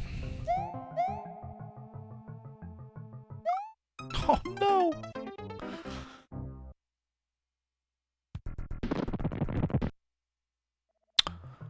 Oh, we forgot to look for the alternate exit in that one level to go to that castle. The little castle. The what do you call it?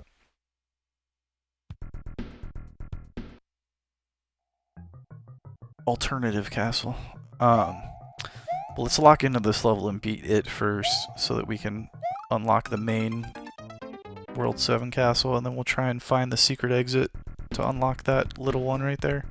So usually when this happens, like, well, either maybe the World 7 castle has a way to unlock it, but you would think that this would be that there would be a secret exit here, and then it would just pop you right up there, but I don't know.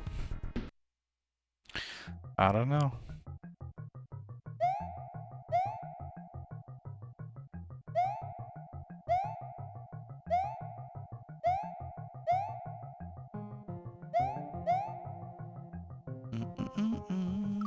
Dude!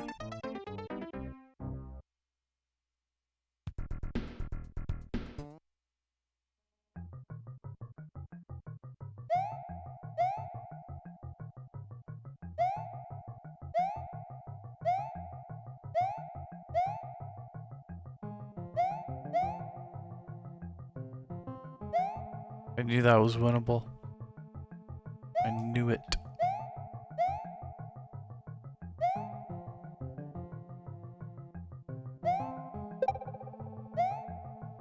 Sus.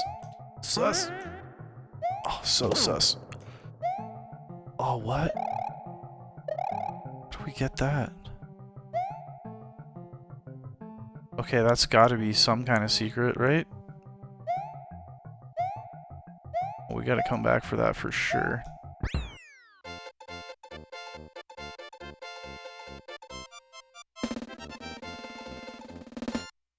even get that, though? How do you get through those blocks?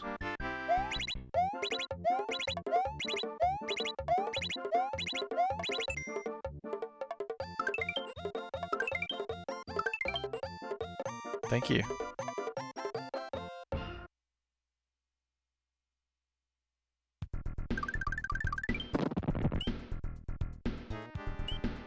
Larry's castle, huh?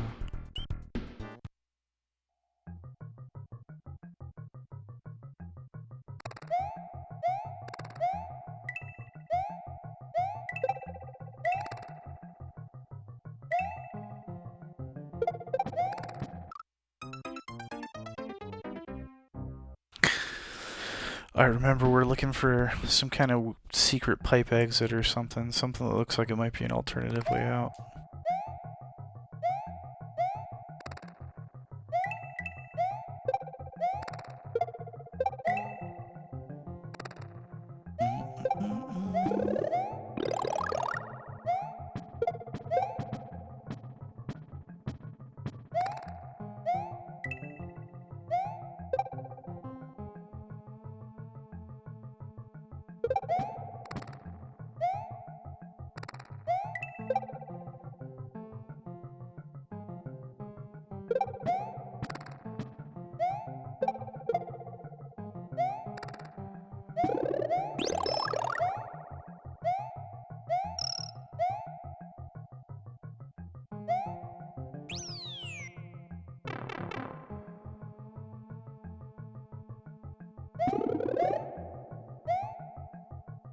I'll never understand how you get those wings. I guess you have to have the cape and then maybe it works? I don't know, what did we just hit there? More wings? Crazy. I suppose at this point it wouldn't be spoiling anything to look up how you get into those wings. Like, what do you need, a cape? And then you can equip wings? I don't understand. I always walk right up to them and nothing happens.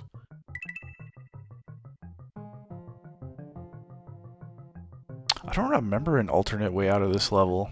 All the time we spent kind of grinding this one for a hot second.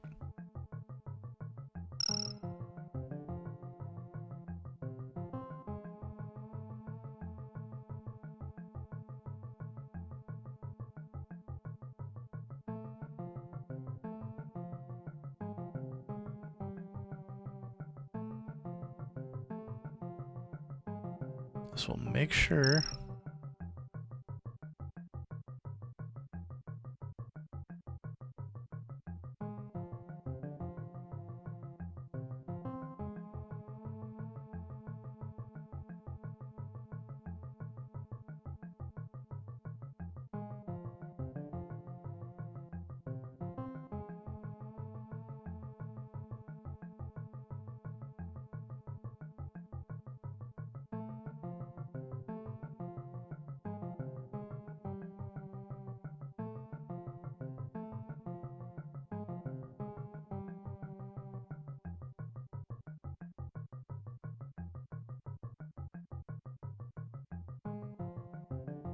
Yeah, there's nothing. What the... Well, there's definitely that alternate exit on that level we just beat. We just gotta figure out how to get in there. There's gotta be a P block somewhere close to there. Shmaybe, shmaybe. I mean, the only thing we didn't do is get these coins, I guess. Mind you, we got this next piece up here. That's so sketchy. If you start from the other coins, like if you wait, like it'll just die. Maybe it's here, maybe it's this part has an alt. There's no way though, this part's so trolly, you just have to run the whole thing.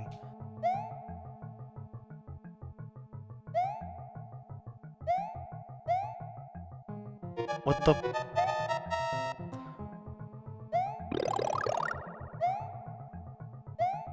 Yeah, hell no, there's no alternate exit to this place. It's just this exit. Interesting. Alright, well there's gotta be another way to access that little castle then. Not from this level.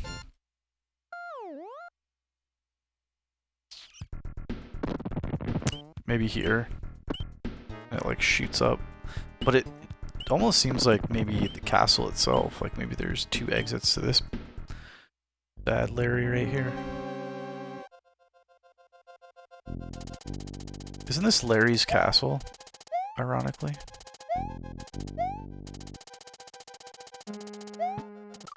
Oh, got a little bit ahead of ourselves there.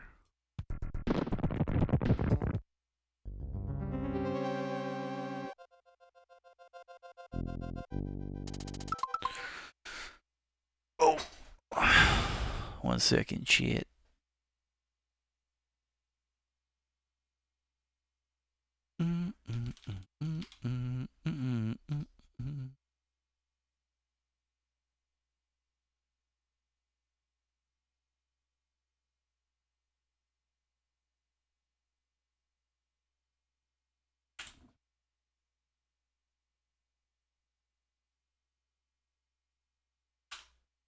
Oh my gosh, I'm hitting the wrong button.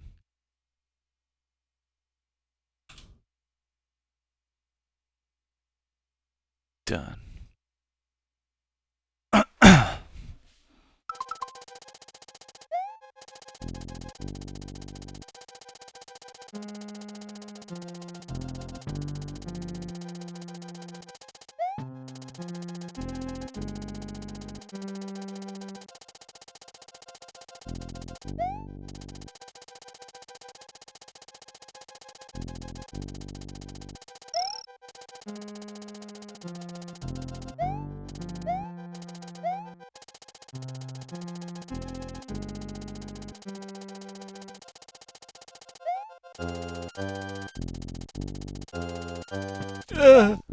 Okay, not good.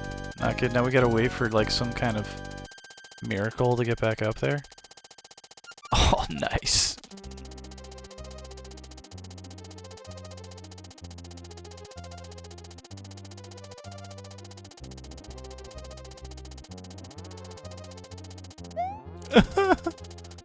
That was fucked up. Should traumatize me.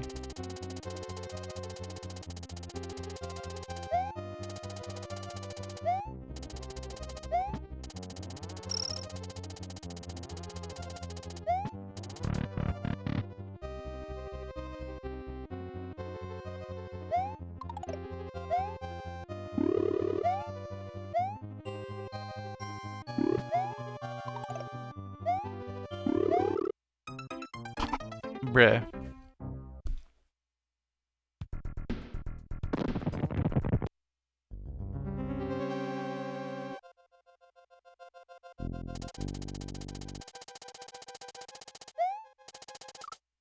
Come on.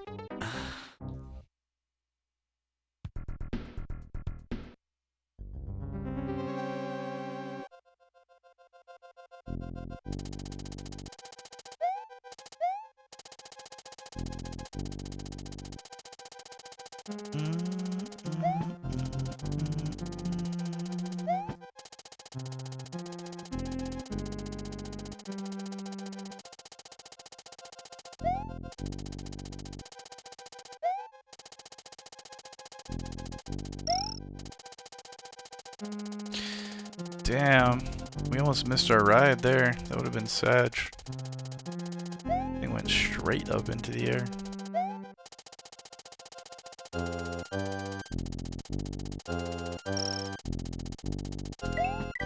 Oh, let's go. Let's go.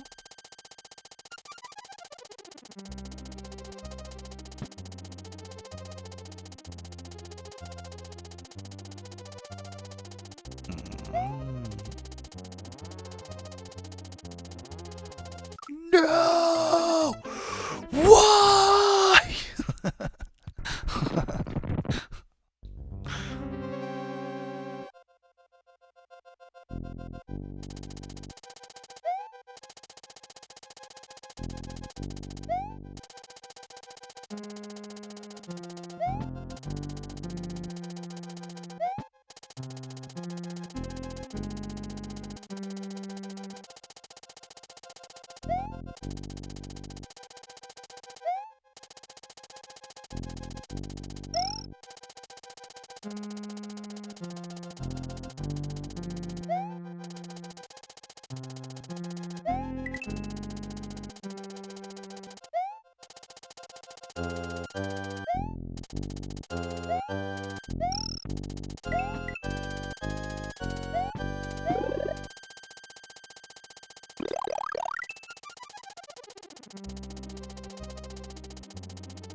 Lego.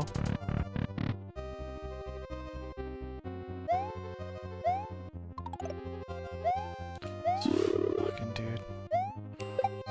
Got him. Okay, but don't, like, I feel like you have to, like, almost bait him and let him destroy these blocks, because who else is going to destroy those blocks? Yep, see, I was right. I'm like, who else? What else in this entire situation is going to hurt those blocks? There we go. Let's get out of here. Oh, damn it. That was it, too. He was about to hit the other one. Alright, that's easy. It's easy squeezy. You gotta do this epic shiz again.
That's what messes it up right there. Those little turtle bros. Nice. Little buffer zone. It's gonna help with the boss, I'm assuming. Oh, great. Great.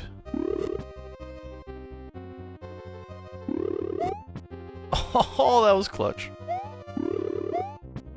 Truly. Really, truly. Sag. Seriously, bro? Seriously? All that perfect platforming to just miss a jump and roll off the ledge? What's wrong with you? What's wrong with you, Mario?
Bro, what?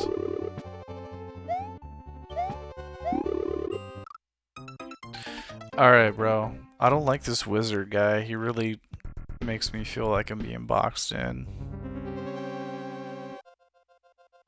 Thing is, it's like he's totally defeatable. Like, it's not hard. It's just timing.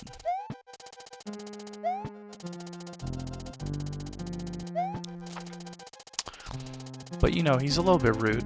He's a little rude.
Alright, this is where we win. This is where we win.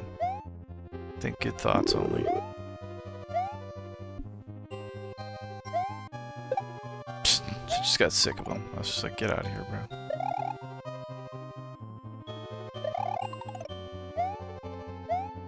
Alright, now I need you to respawn, please, sir. Thank you.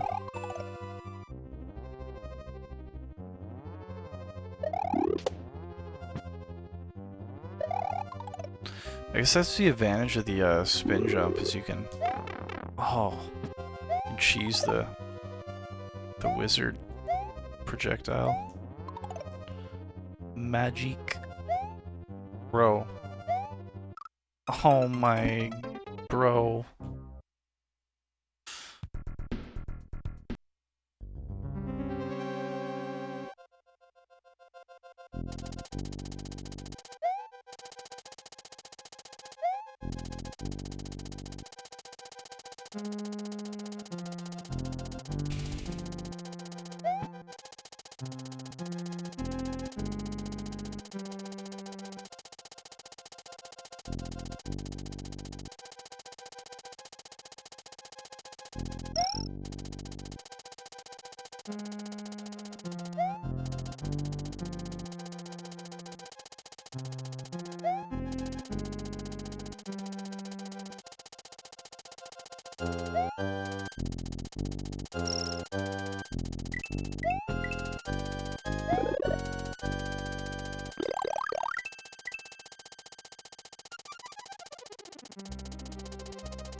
Alright.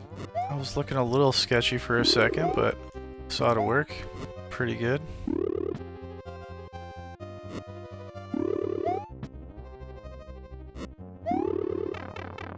Sag, we're good though. Oh no! It stabbed us in the booty cheeks. That was so unfortunate.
We should get out of here. Oh god. No! It's fine, it's fine, everything's fine. Everything's fine.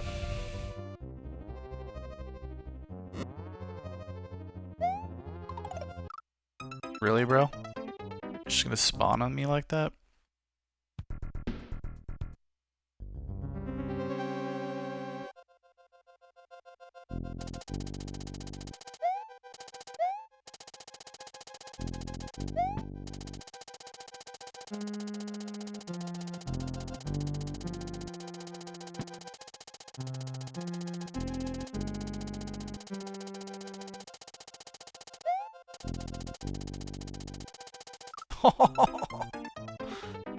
Okay.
Really, bro?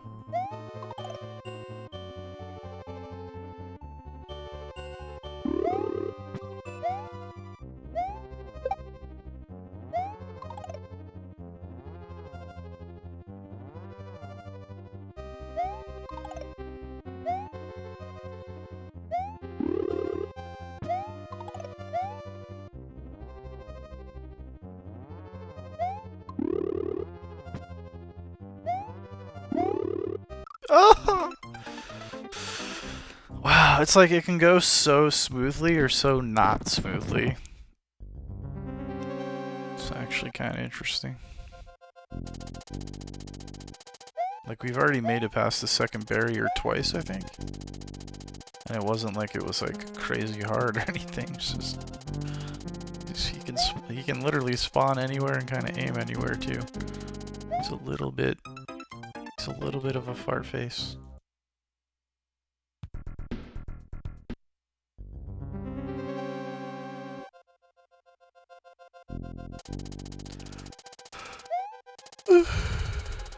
Excuse me. Bro.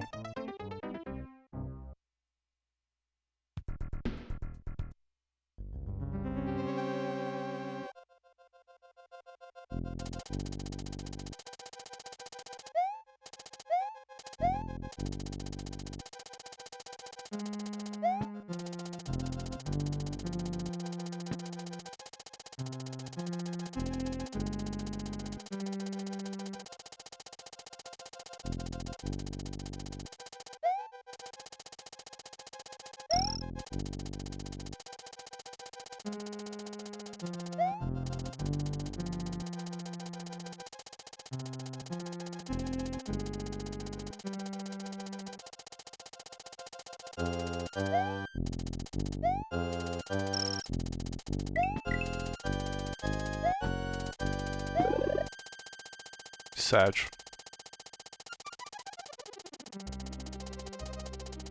Rip.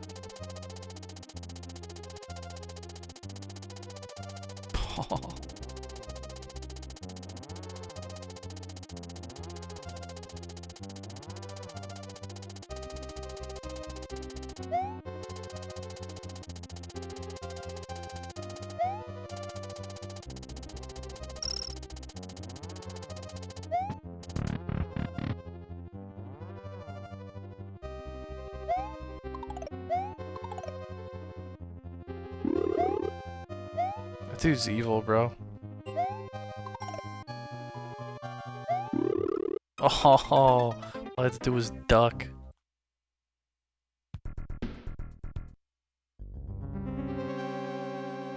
I think I've got this, like, childhood memory unlocked, vague, coming back to me and my friend that owned this game, getting to this level and having to fight the wizard and just getting destroyed.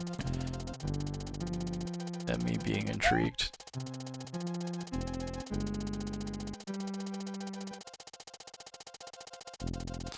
Because to me this looks so weird compared to, like, the old school Marios, you know?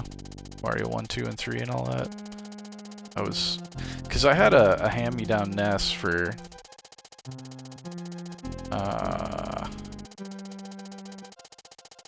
a good chunk of the SNES and Mega Drive life cycle, I think. I think it was the first 2 or 3 years, I think.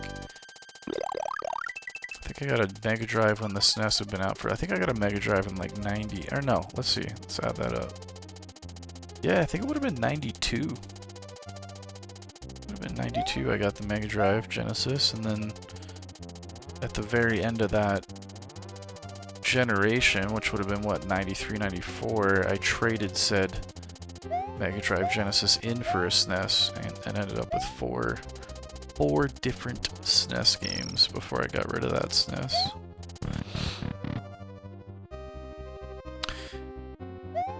Anyways, to me this was just, I mean, you know, even today, if you look at the difference in visuals and sound between the NES and the Super NES and like the Master System and the Genesis, like it's huge. The jump in quality is huge. So back then, as a little kid, I mean, it was even crazier. It's like now when you get blown away by like the new Switch game or whatever, right? PS5 game, whatever. The jump from Nintendo to Super Nintendo was like this colossal thing. Especially I always have friends at school. That's the other thing about this guy that sucks. He'll like change where he's aiming based on where you go. Anyways, I have friends at school obviously who got it like day one, you know. So I did get to check out a fair few SNES and Genesis games before I actually owned one. Which was nice,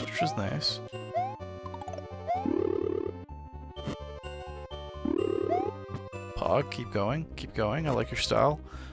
This is working out. It's working out. Now you're trolling, Thank you. Okay, now you're really trolling. How did I not stomp on you that time? That was not even fair, dude. Legit not fair. I should not be little right now. Get out of my life, bro. Get up! What did I say? Dude, we were literally at the end there. That's just plain old sad. Alright, we gotta stay large, though. Large and in charge.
Alright, we got through the initial little pinch of where he tries to turn you into small Mario. Minor setback, minor setback. Can't we like... Yeah, can't we like squeeze through there? Yeah, we can. Nice. Get wrecked, noob. Alright, we gotta remember to use this bad Larry.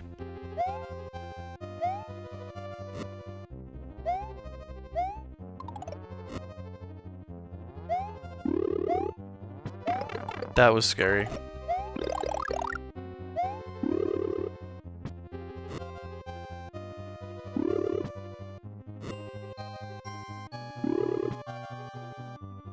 Now he's scared.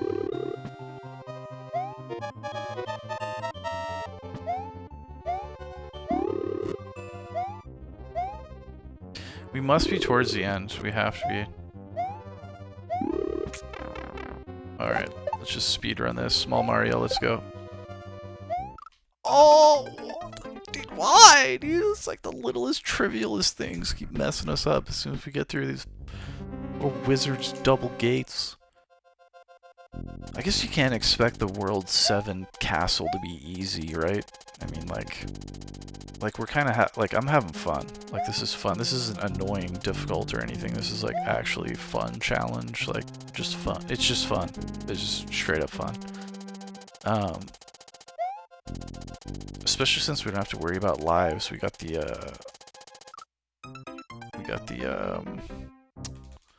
one-up little, session over there in the Forest of Illusion. We might have to go top up here in a second. Might have to go top up here in a second.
fudge.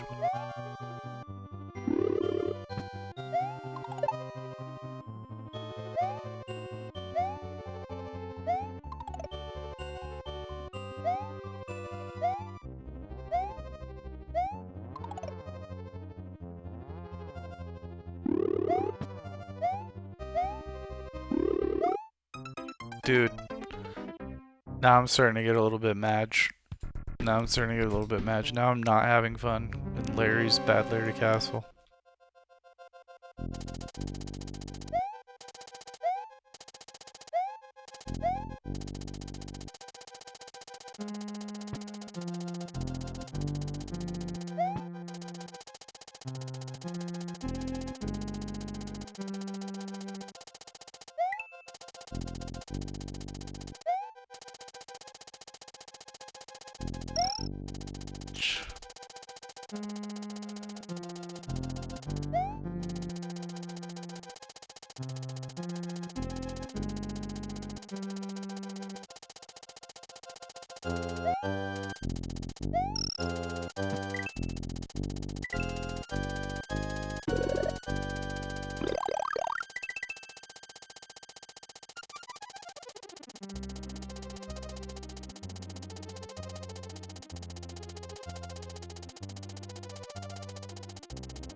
Fuck.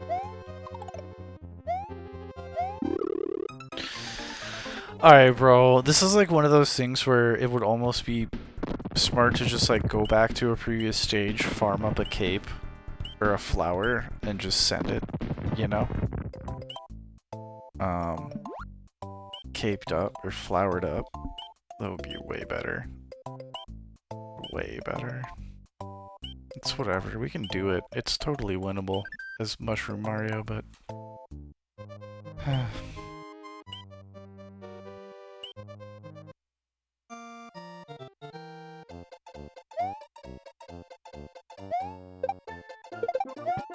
Whoops.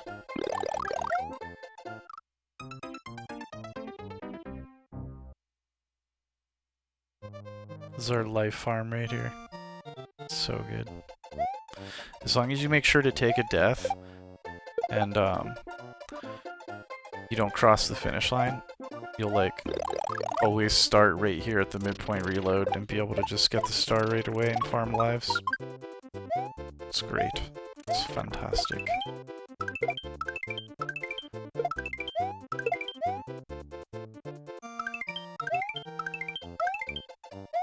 It's got like 20 lives from that. We get 20, we got like 15.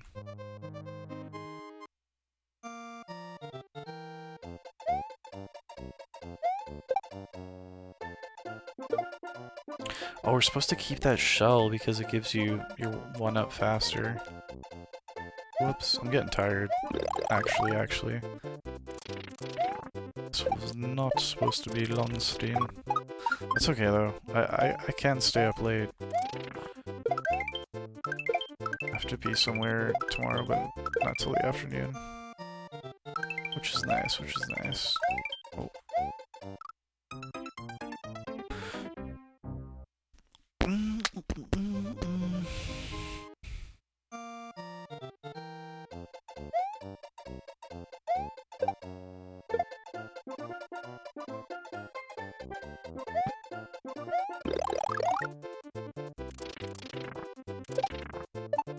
I forgot to do the shell trick again.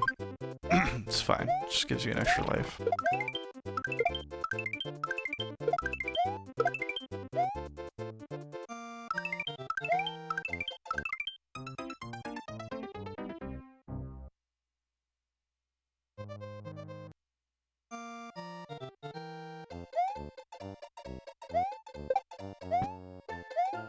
Did it.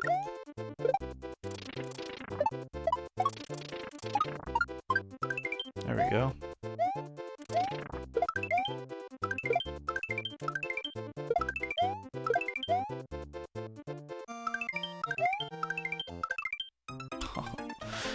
And just like that, we now have 58 lives.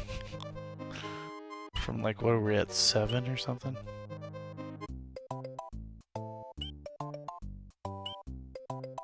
I can't wait to see what that Star Road thing is. I just don't want to ruin the playthrough until we smoke Bowser's Castle from just doing like the regular, like 100%ing just the regular bit of the map, not like the secrets. Look at all these warp points. Oh, why did I go here? Oh, you know what? Maybe to farm a cape. Maybe to farm a cape. Although I don't know if this is the best place. This level is brutal.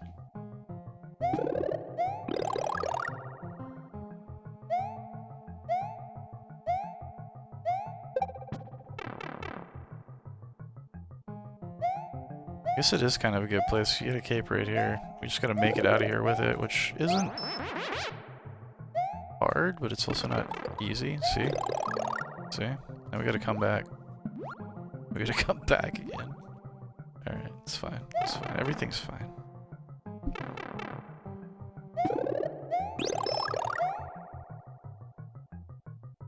He, like, does not turn around, huh?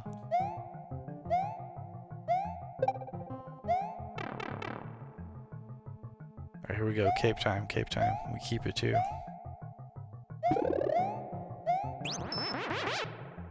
Patience, patience. Really, bro?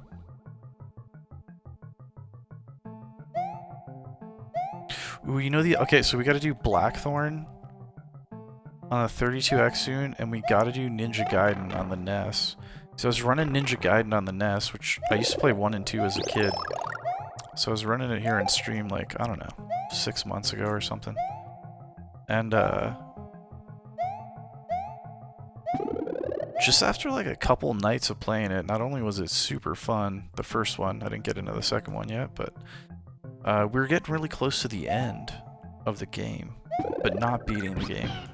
And kind of hitting a brick wall too, like wherever I was getting, I think it was like World 5 or 6 in Gaiden, I was really hitting like a skill wall, right? Where I just like could tell I just needed to improve at the game.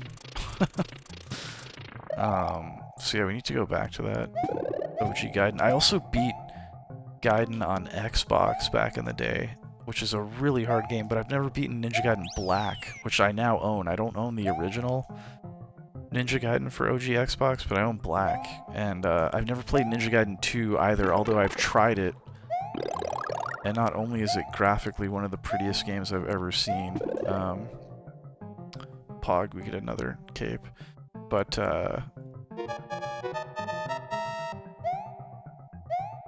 also notorious for being extremely difficult. So I want to run those when I either fix my 360 or we get like a replacement 360. No! Are you fudging kidding me right now, dude? That is so evil in every conceivable way. Alright, give me this. Guess we start at the midpoint reload. That's something. I'll take that. I'll take that. Okay, that I won't tolerate. That I will not tolerate.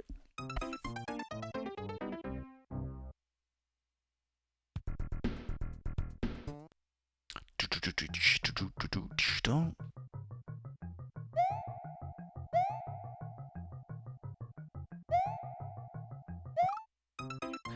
Bruh.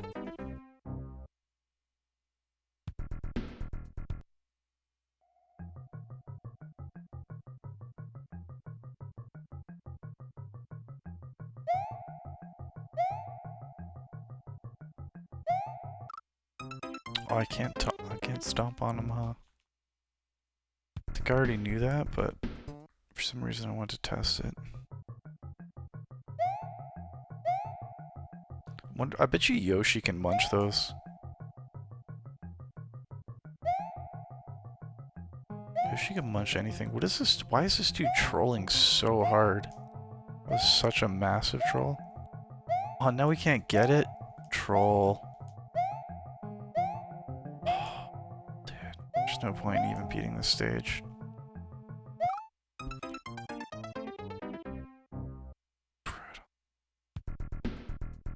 Let's go back here.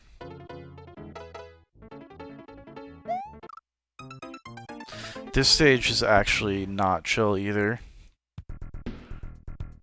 It's actually not chill either. Alright, let's make an easy move. It's late.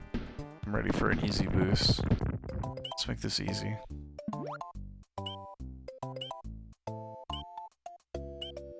Go for a little walk. On a chocolate island, have some chocolate. Energy boost.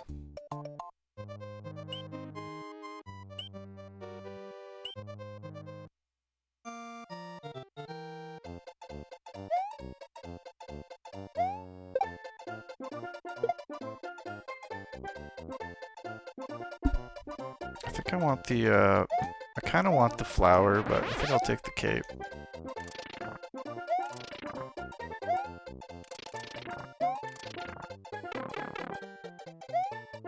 Alright, bro.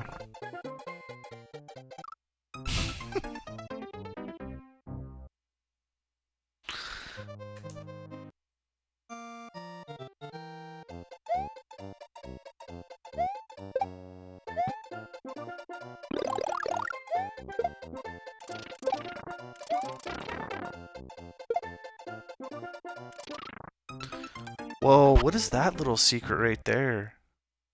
Excuse me? Wait, didn't I do that to unlock the other side of the Forest of Illusion? There's no way I wouldn't have unlocked something that obvious. It's impossible.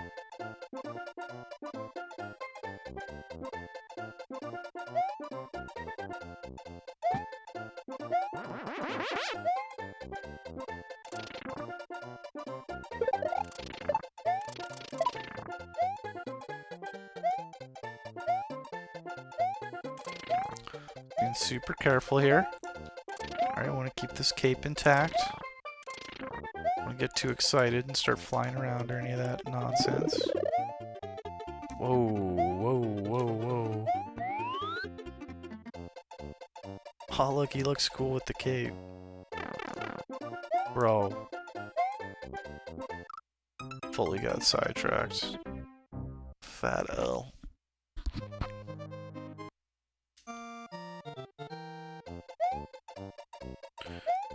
Boy is sleepy, chat.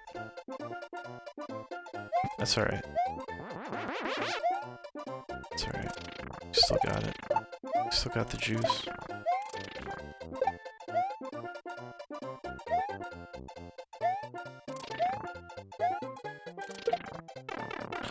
Alright, dude. I knew that that was gonna lead to bad turnout, and I went for it anyway. You know, that was completely deserved and 100% my fault.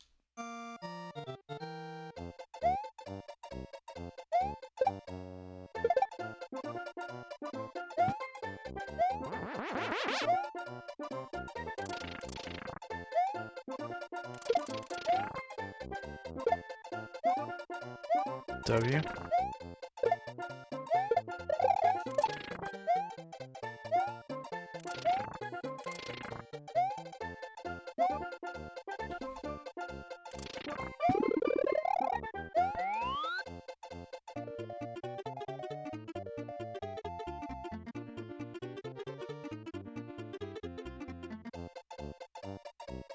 Flying around.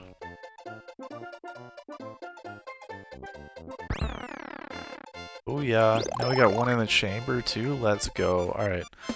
Well, that grindage was definitely worth it. The grindage was worth. Oh, dude, I did not mean to come back in here. Are you for serious? No. No. Trolling.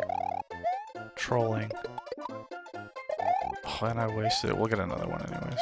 No, we gotta speedrun this level. Alright, bro. See if we can get a flight going. We had it, dude. We had the perfect setup. The game was just like, no, you need to earn it more. Give me this life. I think we're already at the midpoint reload. This stage is super easy. Especially with what we've been dealing with lately. Holy.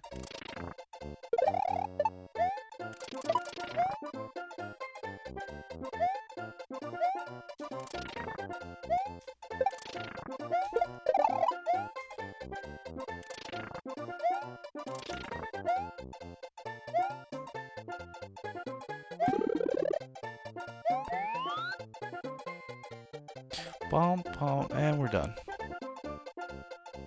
Oh, you know, that was actually kind of fun.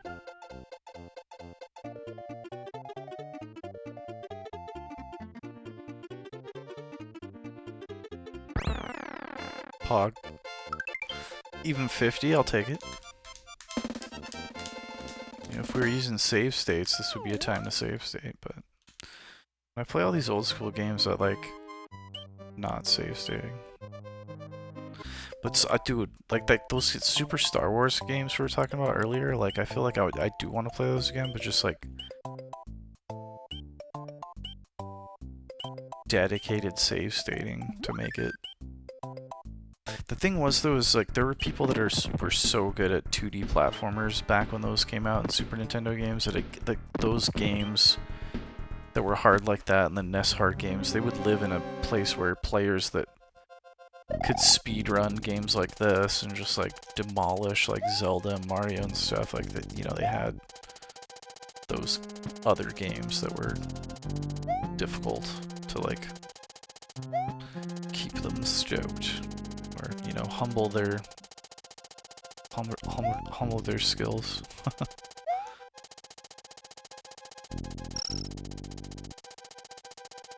Yeah, that's definitely how I view that game. It's like not easy.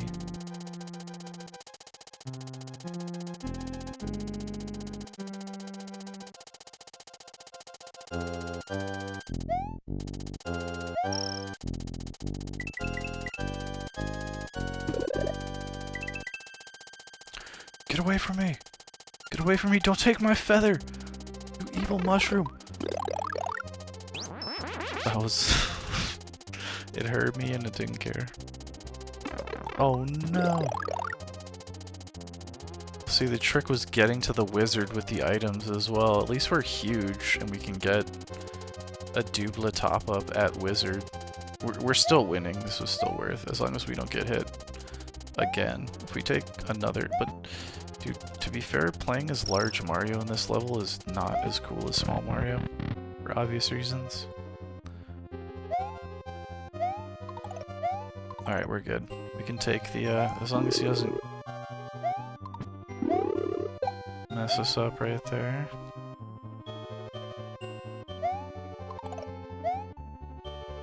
Hopefully this mushroom isn't just a... Oh no, this mushroom is just a mushroom and it doesn't give you like a feather or anything. That's still double mushrooms. That's still like completely makes this completely winnable. Double mushroom. Oh, Sag! Let me through this crack. Bruv. And then it all just went to shit.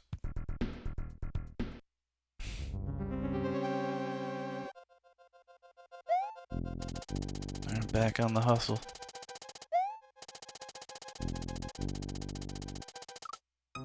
They should name this level, dude, the Mini Mario Hustle. You have to beat the wizard and everything as Mini Mario. It's not like you have a surplus of items to use with it, unless you go back and farm an item before every attempt at this level. There's no way to do this any other way.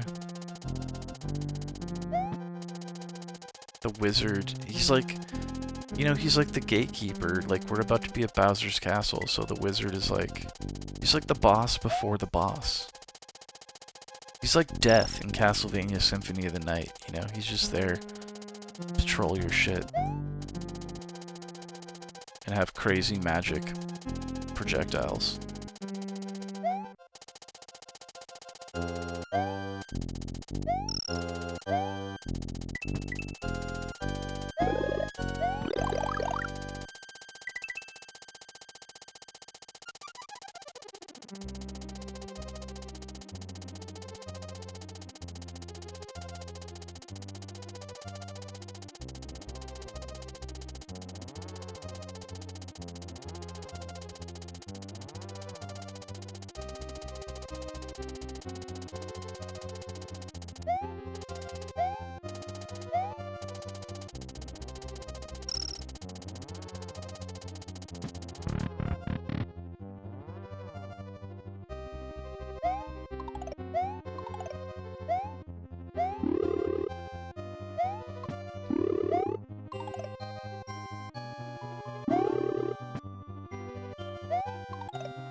could start doing that. Yeah, bait his magic at the block that I wanted to go to. I don't know why I didn't do that earlier. I thought of it earlier. I just didn't like say it out loud. Or do it. A Sag. Alright. We gotta clutch up. Now we know we can bait his magic quite easily. Might be a better time. Oh! Dude, I almost slid under and like jumped in front of his magic. That would have been so good. I don't know if like there was enough pixels for that though, but that would have been so cool.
We're all over the place.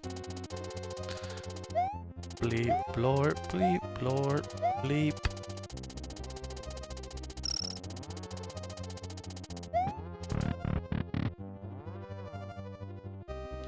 I'm Mr. Wizard. I'm large and in charge. What are you gonna do about it? What are you gonna do about it?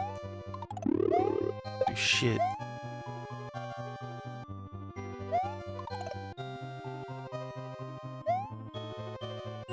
It's the only disadvantage of stomping him when he was too close to me there, made me nervous. When he's like over there, is like he doesn't instantly appear over here. You have to do the screen trick. Get over here, bro.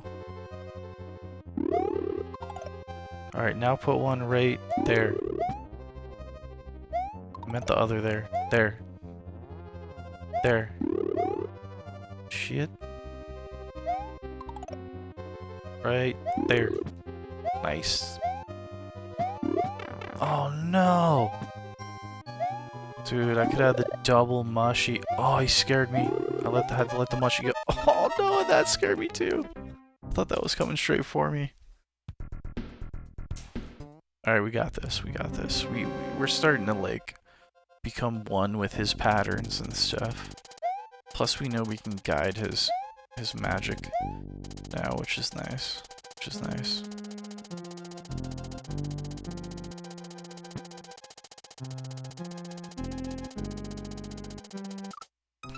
Bro. Got a little too much confidence going on there.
Come out here so I can stomp you. Thank you. The microphone and the Super Nintendo controller hurt me. Well, it's actually an 8-bit SN30, but same difference.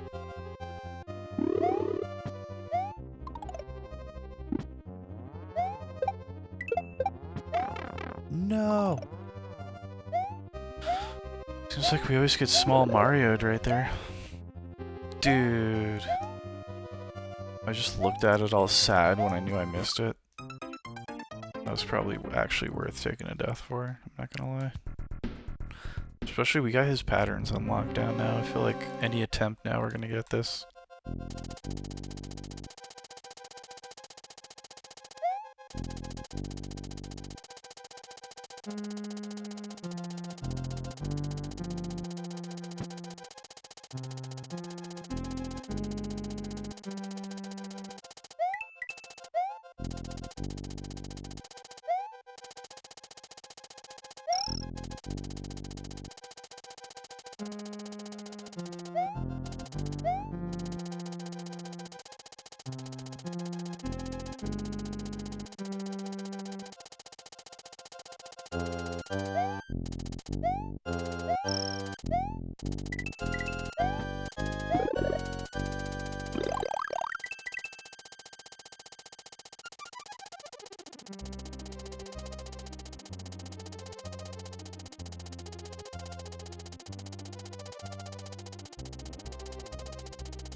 Oh yeah, if you just drop way back, he pops out.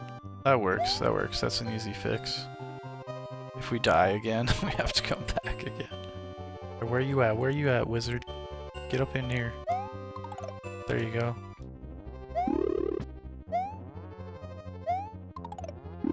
There. Nice. I did not expect to shoot straight through that. That was W until that happened. Sag.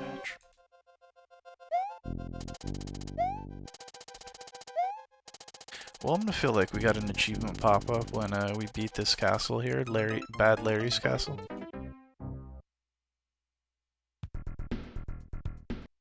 I'm thirsty. I think it's been like an hour since I had something to drink. I didn't bring anything in here to drink all stream, dude. I just like was super hydrated before stream and then I hydrated a bunch when I took my quick little 5-minute break like an hour ago. Or whenever that was, might have been, I'm not sure. I think it was more than an hour ago, but it was definitely at least an hour ago.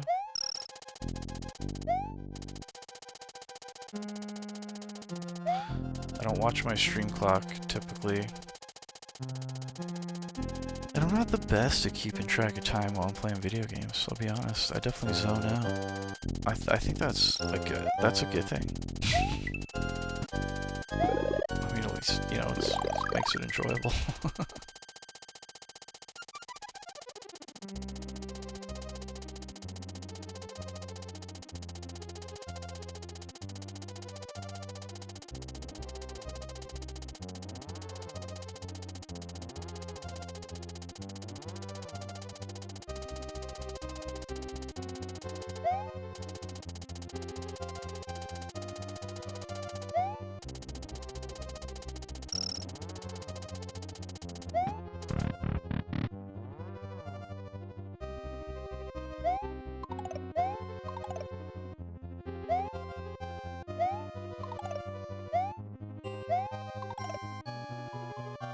Guy's really sensitive to screen borders. Aw, Sag. At least we got him.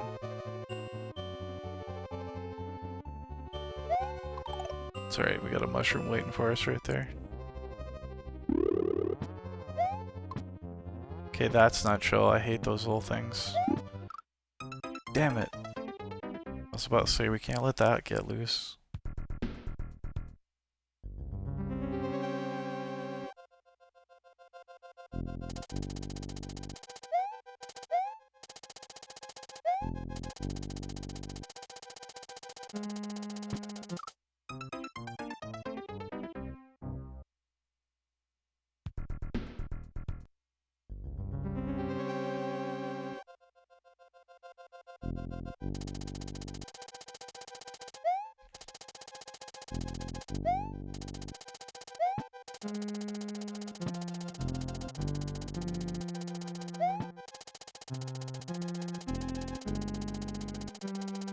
Sag.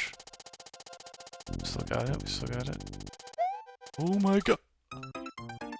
Dude, as if that was doable even.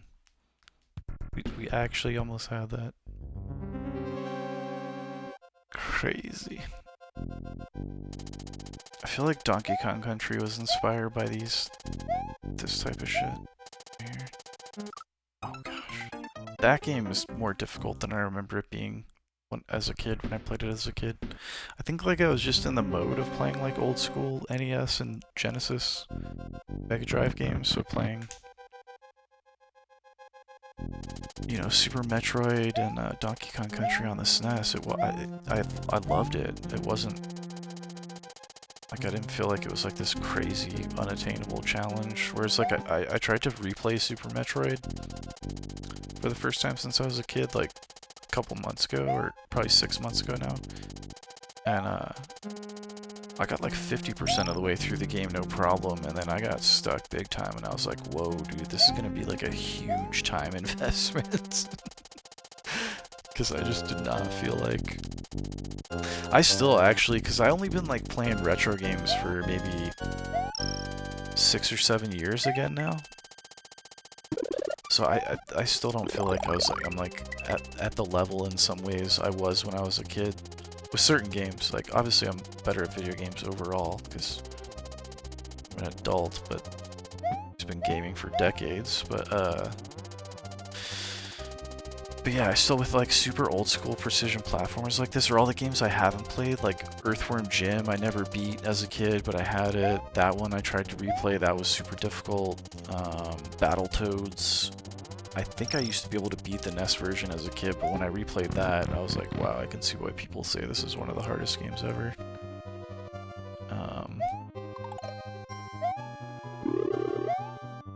Yeah, I mean, when you're playing like NES games that are, you know, NES hard, when you're like 5, 6 years old, and it's all you know, I guess. It's all like relative, right? But so the more retro games, especially since I started streaming like a year ago, the more retro games I beat and complete, the more I feel like I'm like getting that retro skill set back, or whatever you want to call it. But yeah, some games are definitely... Well, I could see like a game I've never played before, and me being like, oh yeah, I can see why, you know, people call this a hard game, whatever. But when it comes to games that I beat as a kid and didn't think were that big of a challenge as a kid, but just like a fun challenge, and then I'm playing them now going, oh man, this is actually tough. Like, that, you know, that's a tough game, basically. Alright, bro. Hook it up, hook it up. Stop playing. What the? That was low-key weird.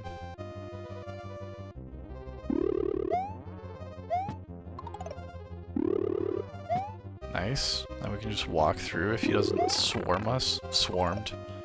Swarmed, lost the double mushy. Oh, I assumed I was gonna get the mushy and then I lost it. We're gonna die. We're gonna die. We're gonna die.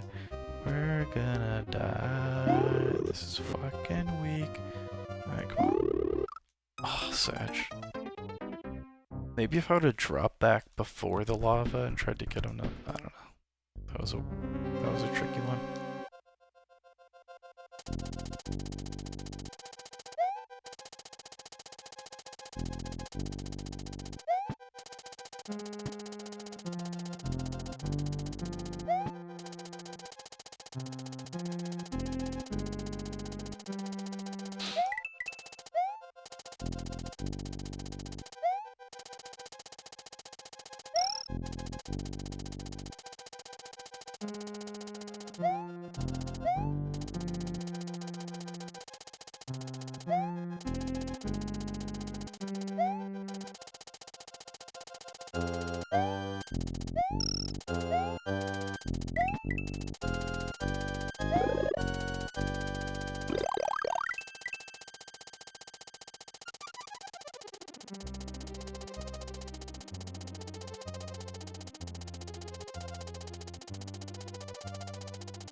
We could do that. We could just try and like hit him every time we call him over, but he doesn't instantly respawn though, so yeah, that's the only problem. Alright, Pog, let's get out of here.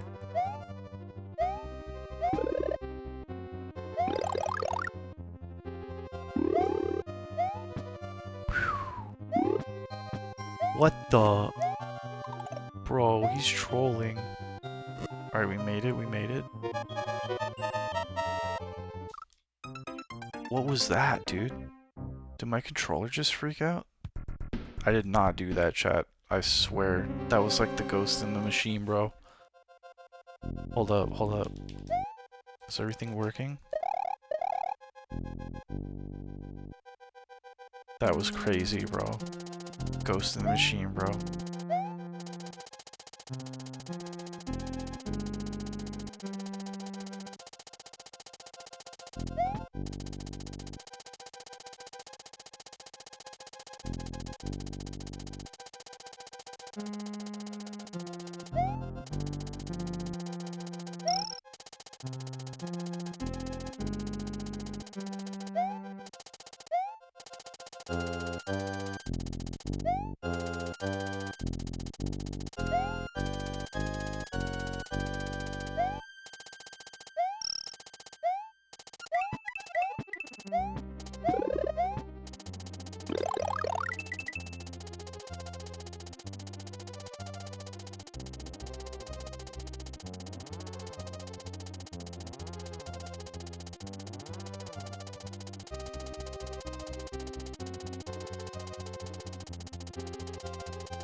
Ooh, little rascal.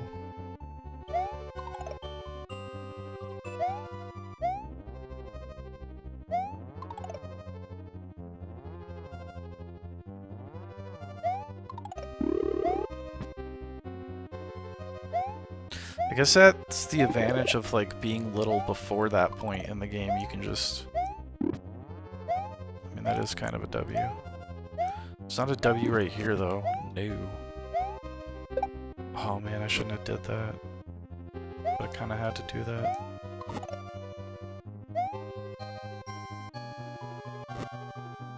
Bro, where you at? I'm about to run out of time over here. Respawn, brother. Yeah, respawn, respawn, respawn. Alright, this is pain, dude. This is like 4-bed pain now. Like we're on before bed vibes. We need like Super Mario Worlds 1 through 5. Like where we farm lives, that was like still easy enough. That was like World 5. It's fine, it's fine. I can lock in, so I can lock. Oh, let's see if we can lock into this. This was crazy. Oh no, not even close. Missed the first duck.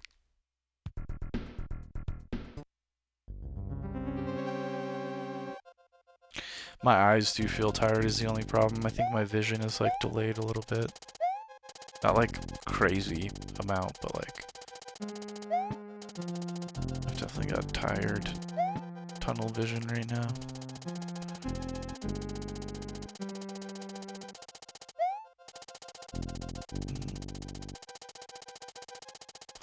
I could use it as a superpower. Just tunnel vision into the game and like immerse into the screen, you know?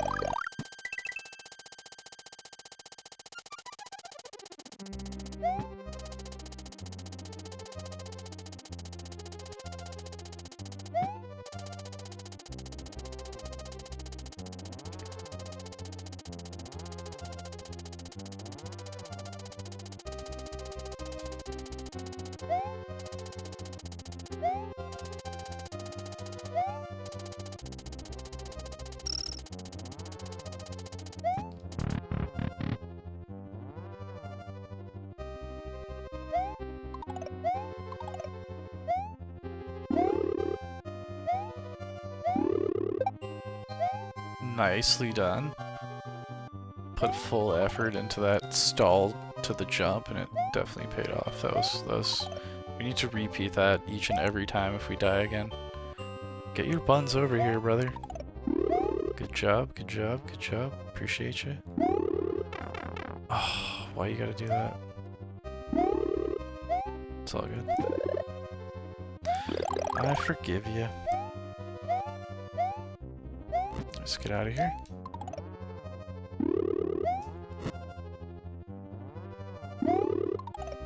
Oh, Sag.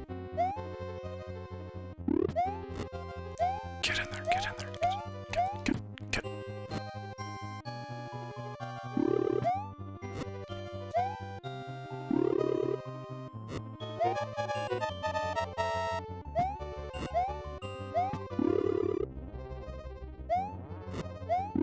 Oh, nice. Let's go, we did it. Oh, all we had to do was duck. I wanted to duck. I just was like, no, I'll jump instead. Oh, that hurts. That burns. There's a burn there. I need hydration. I need I've got like electrolyte Kool-Aid type stuff in the fridge. So delicious. It's like Kool-Aid and electrolyte drink in like one drink. It's just the greatest thing I've ever tasted in my life.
Pog, off to a good start.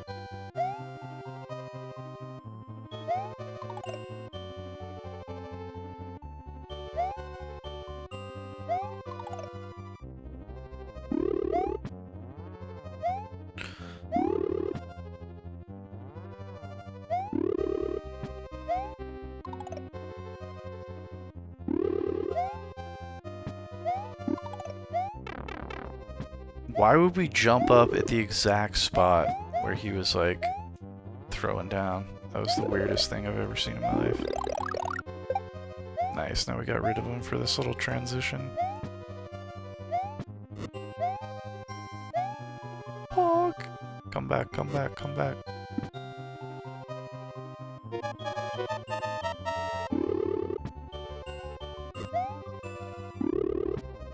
Nice.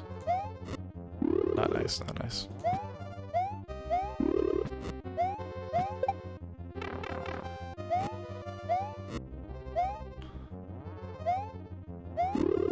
Oh, he's so rude. Oh.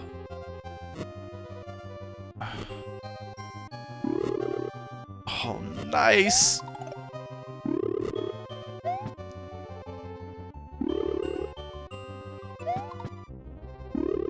Oh, now we gotta fight the boss small. Would've been so pog. Okay, these I'm like really good at. But the fireballs threw me off 100%.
Fuck.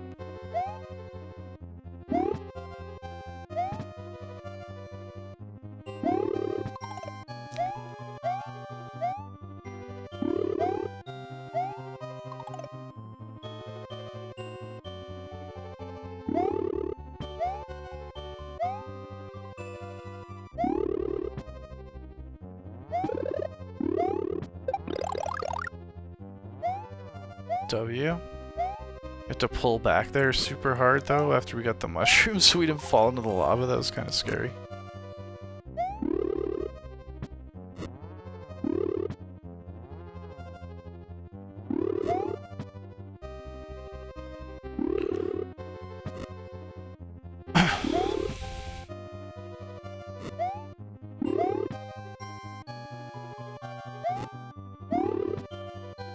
Ooh, nice. Shiz. Why did that happen? Why did I fall there? That felt rigged.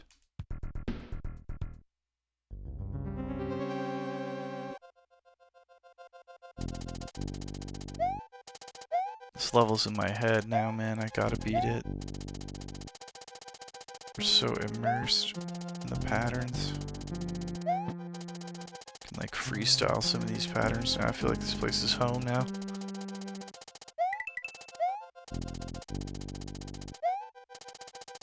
Oh, flexing.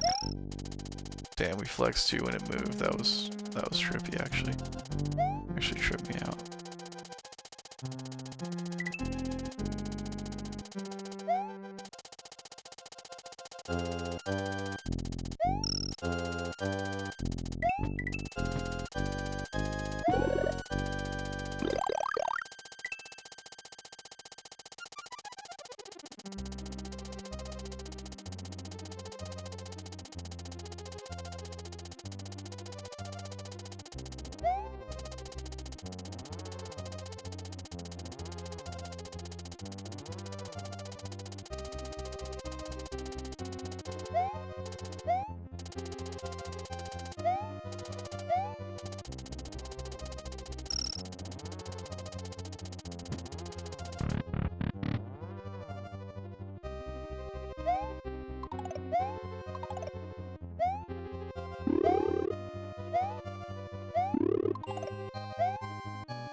Good start, good start.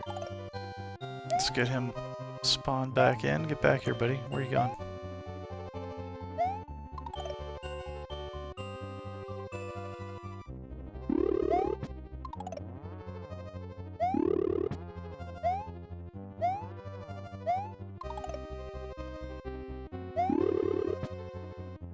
Damn, he hit everyone except the one I wanted him to hit.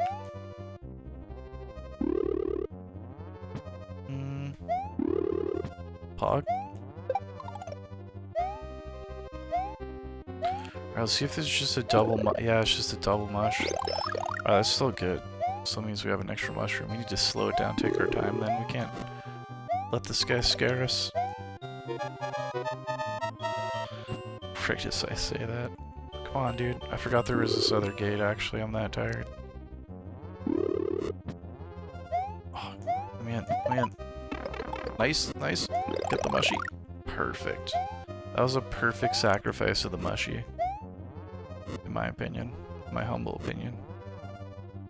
First time playing this game. Really felt like that was good use. Alright. We're gonna get to the boss large, and I'm really good at these platform bosses. Sag. It's fine. Oh, almost had him.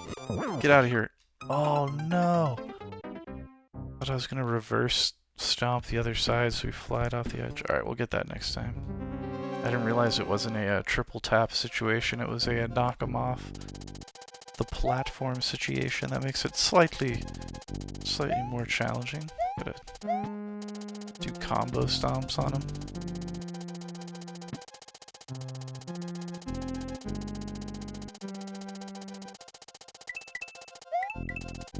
Anyways, we lost like a second of time there because I didn't realize it wasn't a triple tap thing. I was like, what? Why isn't he dead?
Fudge. Oh wow, dude, we should have just kept pushing forward there. We would have skipped right over the lava. I like panicked and hit back.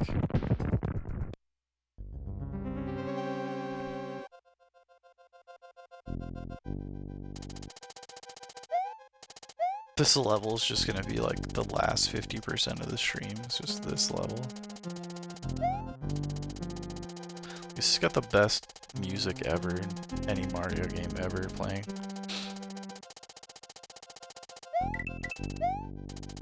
I don't know if that's true. There's actually better songs in this game, in this particular game. But this is probably top 3, top 5 Mario songs ever for me.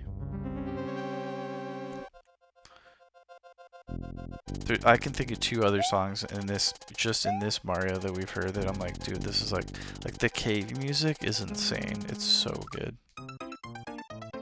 That might be best Mario tune ever. I'd have to go back and listen to Mario 1, 2, and 3 to like be extra sure.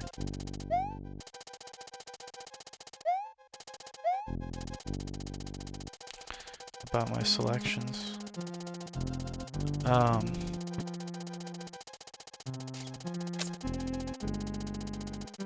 I feel like this is the attempt right here. I feel like we get it right here. Something feels right. I don't know what it is. I just kind of walked onto that escalator too. That was pretty weird. Felt kind of weird.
Sag?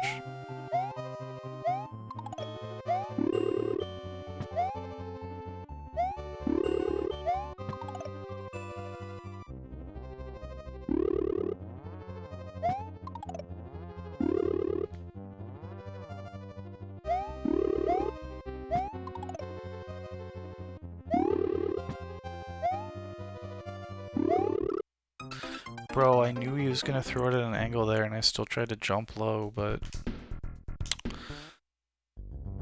it's taking some serious attemptage.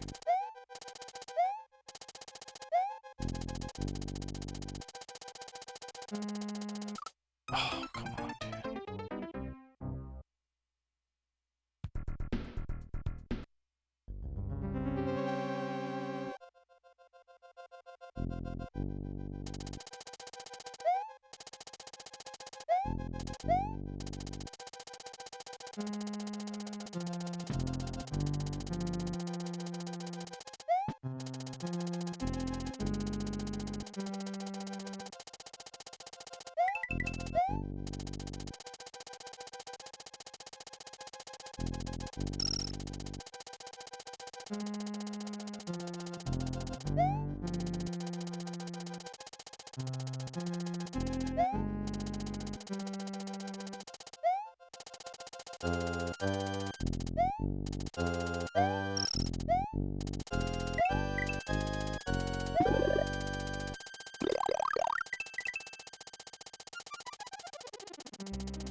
Nice.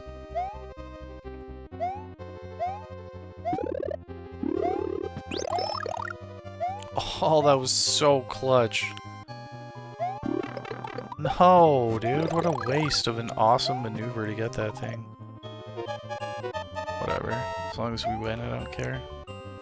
Alright, bro, come back.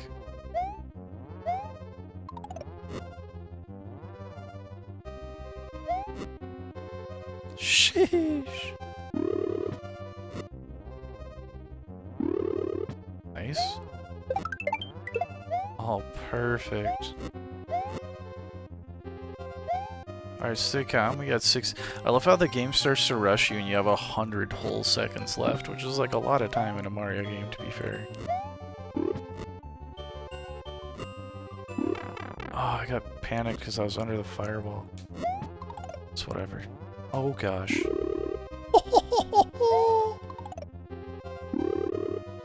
Oh, now we gotta beat this dude small. That's sad. We can do it. You gotta watch those fireballs so hard. They're right in your line of sight.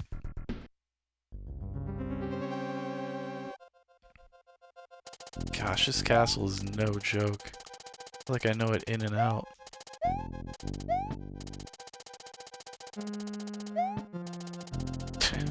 Trolling.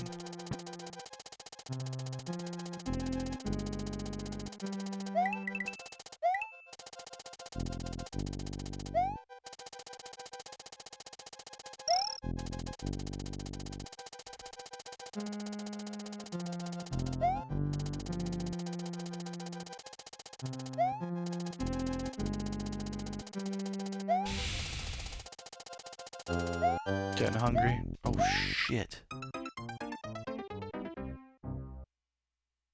Odd. Odd. 1 second, chat. I think there's like a bear outside my house right now.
I didn't see that in chat. We good. We safe. We safe.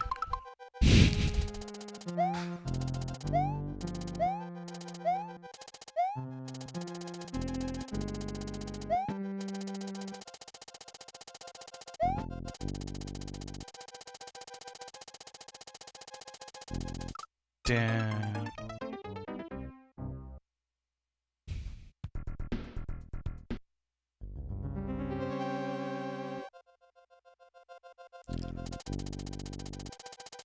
Oh no, I'm yawning. Oh no, that's it, dude. Okay, no, yeah. It's like an hour past when I was gonna go to bed, and now the yawn comes, dude. Now the gamer skills we just got buffed or debuffed. I just said buffed. We just got debuffed, like we just got nerfed, like I don't know, dude. Probably 37.634%. Nerfed, debuffed. So now we really gotta focus. But you know what? It might help us on this trolley boss, though, dude. We got the debuff. Playing in slow-mo a little bit.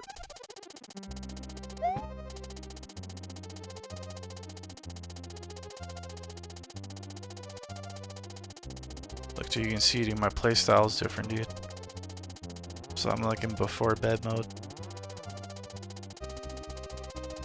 He looks so cozy when he does it.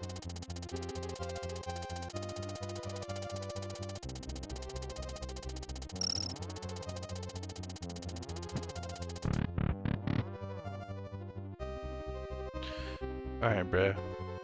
Tired of your shit. Alright? Stop fucking around. He was like, what, bro? I'll fuck you up.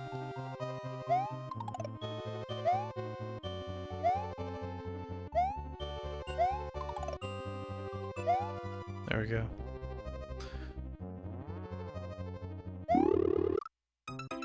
Why? Just why?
Lol.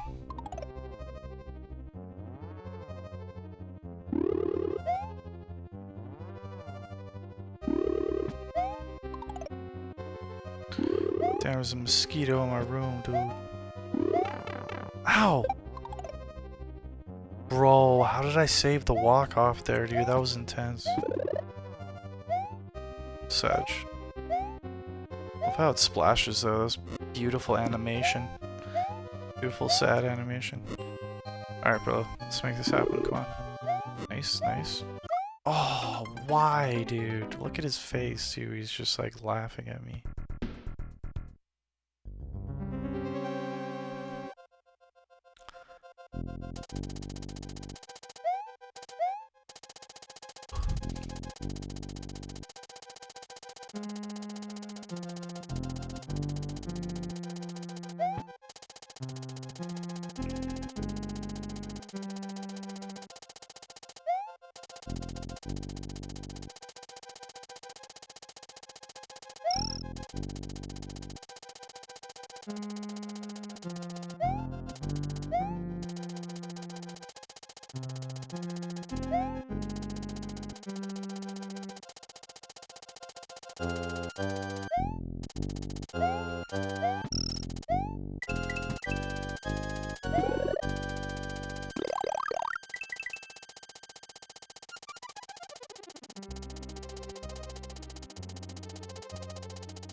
Oh god.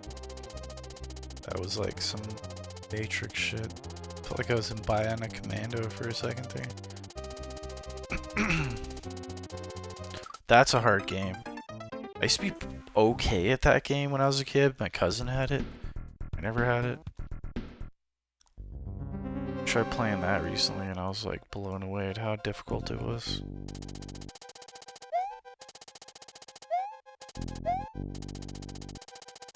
I loved that game when I was a kid though, dude. That was like my favorite thing to do, is watch my cousin annihilate at that game and try and play it myself from the beginning. He was so ill at it, too. Well, he had like already beat the game by the time he was showing it to me, so he could just like go back through any of the levels and lay down destruction.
Sag.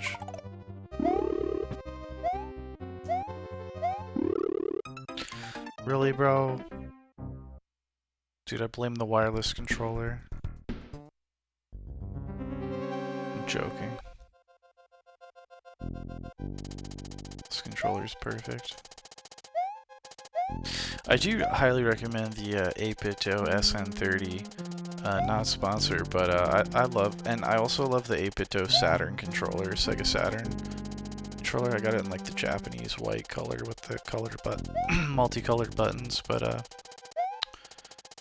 yeah, but the 8BitDo SN30, which is like a Super Nintendo controller, but can pair wirelessly with a wireless adapter into your retro console, or you know, to any wireless anything.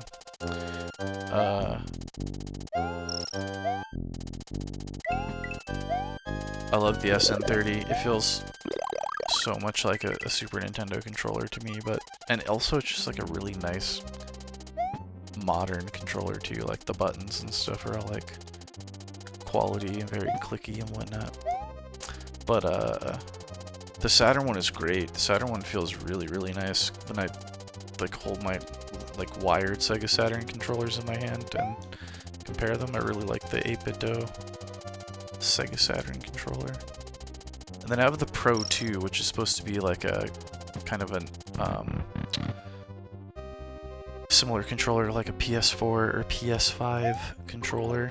I like that controller for any kind of modern games. I used to, when I had my gaming PC, I used to use it all the time. I've had it for years, or not years, but I don't know, 5 years, 6 years.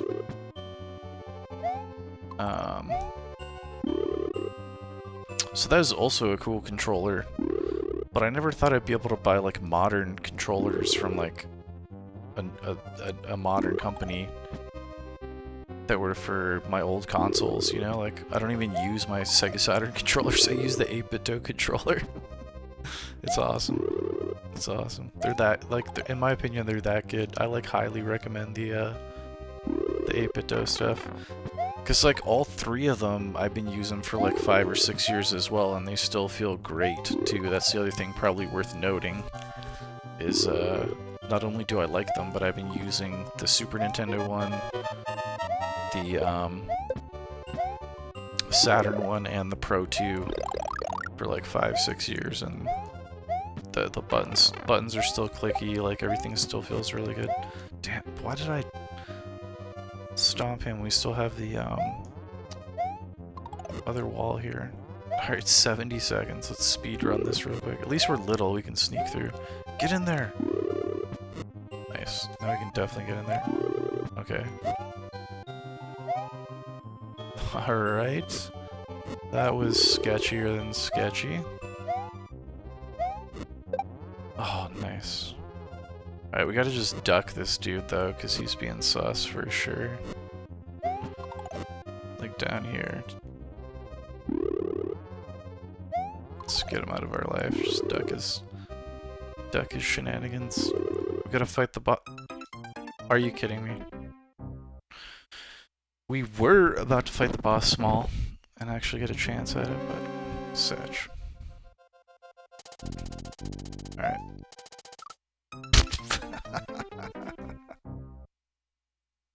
Oh, that is something. You know, I'm hungry and thirsty now, chat. We're gonna keep streaming, I'm gonna have to take a break.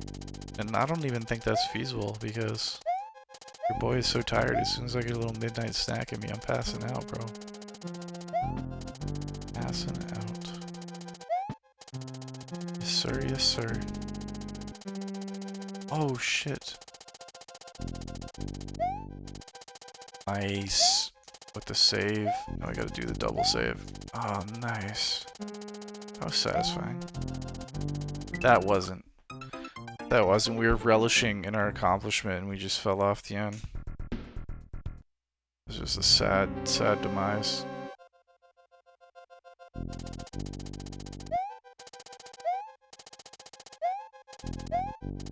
My controller just lagged. I'm joking. After I just praised it.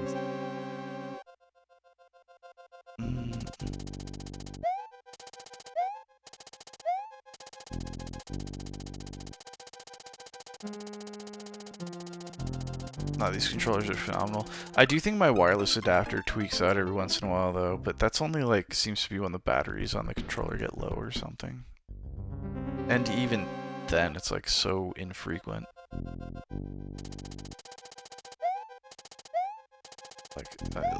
Yeah, it's probably, I could probably count the amount of times that's happened.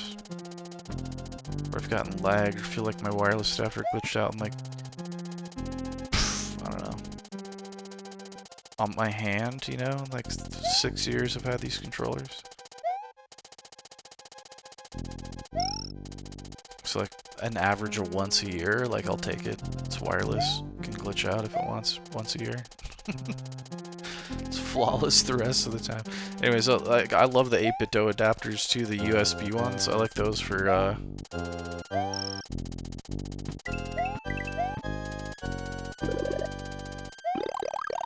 gaming. I have one so I can use like whatever controller I want on my PlayStation Classic, which is nice. Nice. I was almost able to get like the gray PlayStation one too, but they like sold out or something before I could get them, so I had like the regular black one. Kind of made me sad. I think those gray PlayStation ones are now collectible or whatever. Maybe not collectible, but like maybe more than they originally costed. So they're all black now. Jet black.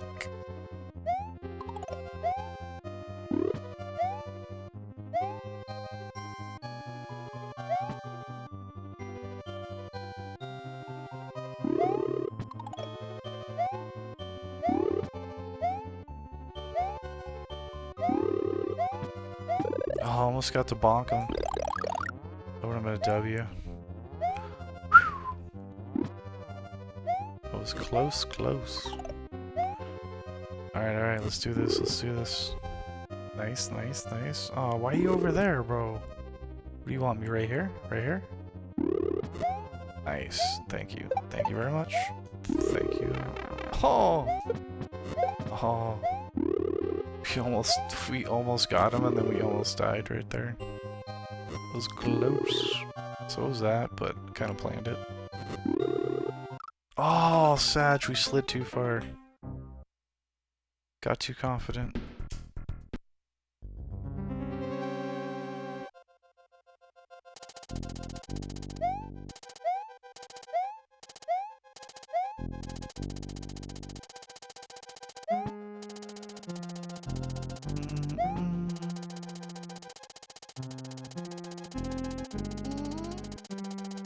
Damn, it's like 11 out of 10 singing skills.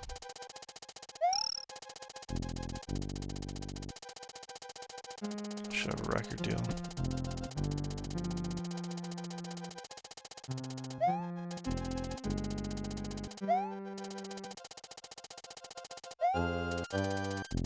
Farts.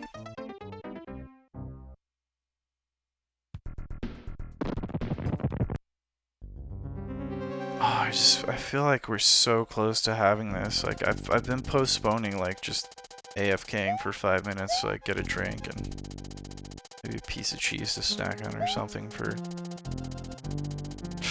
We've been postponing it for like 20 or 25 minutes now. It's kinda ridiculous. But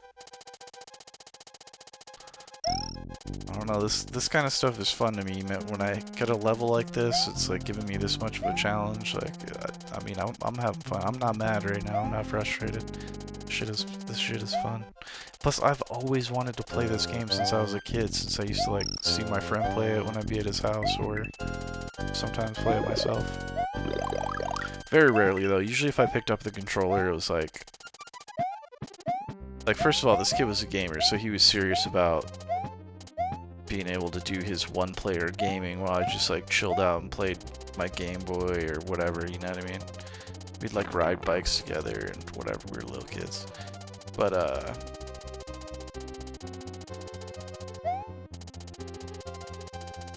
so there was always that, but we were always spending the night, so that left, like, 8 or 10 hours for, like, co-op gaming. So it'd always be, like, a half a day or a full day of gaming. We just, like, close the curtains and, like, lock in and game. It was great.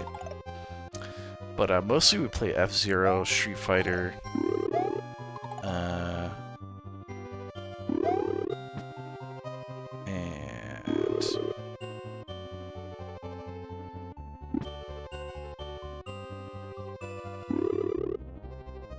oh, those Super Scope games. I think that was it. I think we were, when we were co-oping or like playing against each other, we were Super F-Zero and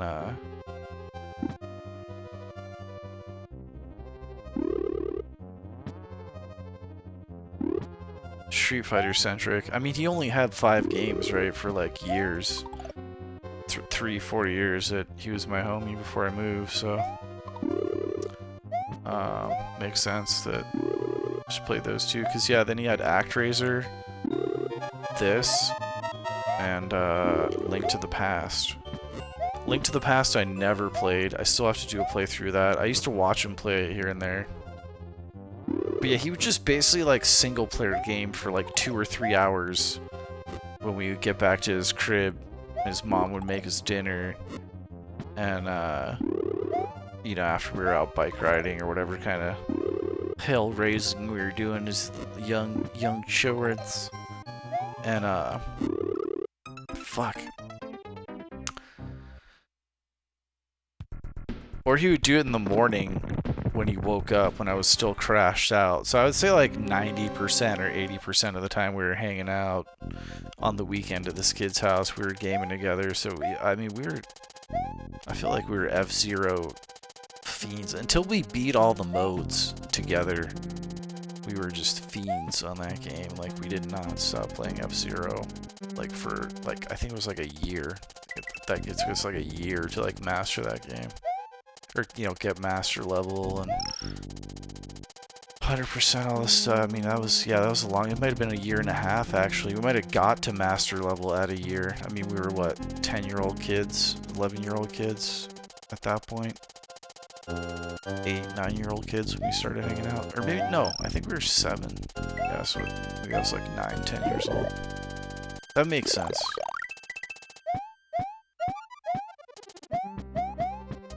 Oh. Dude. Why?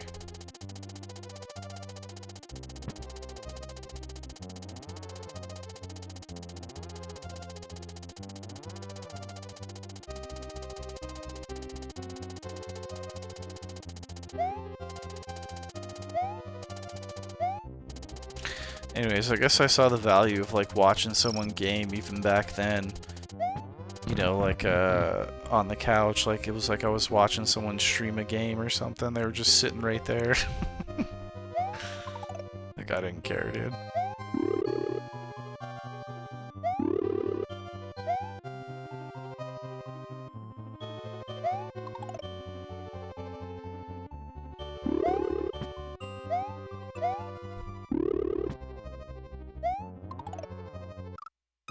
Dude, why, dude?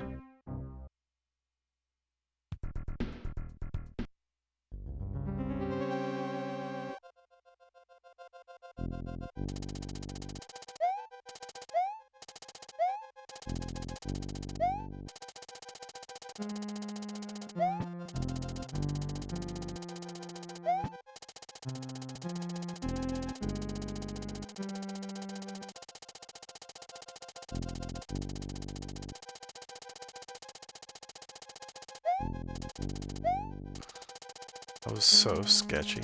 That's so satisfying to do, though. We did it earlier, that was so fun. Our first time we pulled that line off.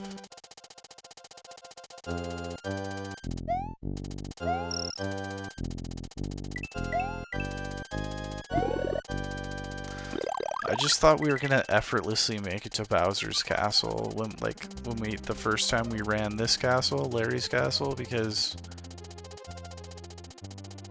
as soon as we got in here, it felt like we could attempt this pretty quickly. It still feels that way, it's just like, this isn't easy.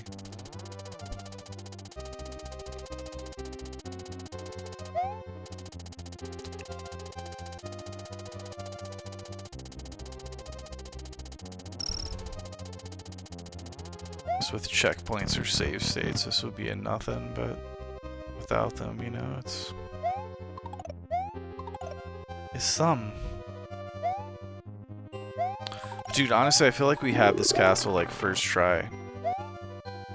It's just like these little hiccups every step of the way, right? Oh, getting some sound glitching there. I don't know if you guys can hear that. Sorry if you can. Damn it! Right when I was talking about my wireless adapter situation being like flawless, and we get a weird audio glitch. This ghost in the machine can hear us, dude.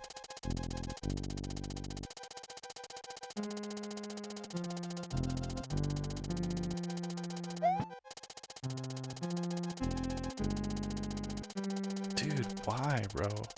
Relax, relax. I am kind of like fed up though of like getting to the end or 75% through this stage and just dying every time, even though we're perfectly running through like every other piece of the stage up to those points. It's kind of soul crushing, man.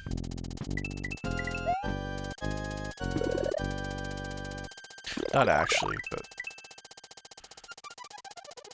I do think it's kind of sad the amount of attempts we've had that definitely could have been the attempt. There's 3 in particular I can think of where we like definitely could have just got the boss, been good to go.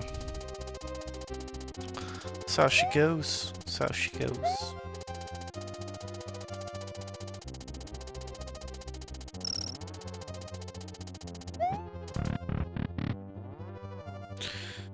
Alright, let's do this. Get the... I just... so mad I wanted to just burst through those wood pillars. Didn't care if the dude's magic got me.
Why?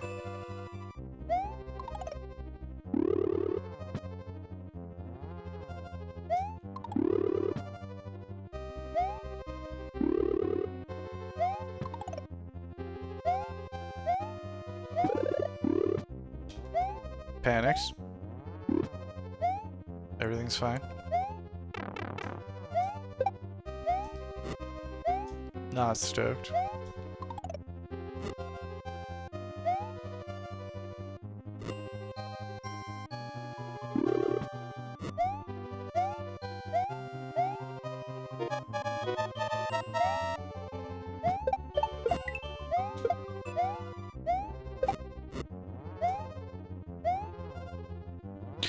Okay, pretty stoked. Let's go through these fireballs without the dude harassing us. Nice. He's back though. Oh gosh. I wanted to try and slide attack him, but I don't think that works. It might work. Oh my gosh. Oh! We were right there. Okay, we got this. Tired or not, we got this. We're not ending stream till we get this. And we got it. Okay, let's just speak it into existence that we got it, dude. That was dope. We were like so close to both of those. That was awesome. Just hopped out of that double bad situation. And we almost got bucked there, dude. That was crazy. The game heard us talking shit.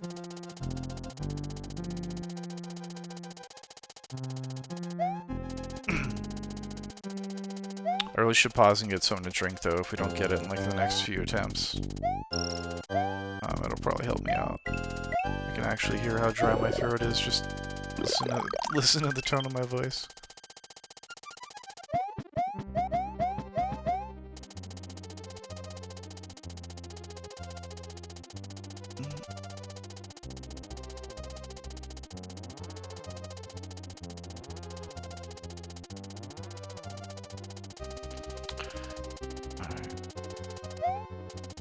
Lock in, lock in, lock in.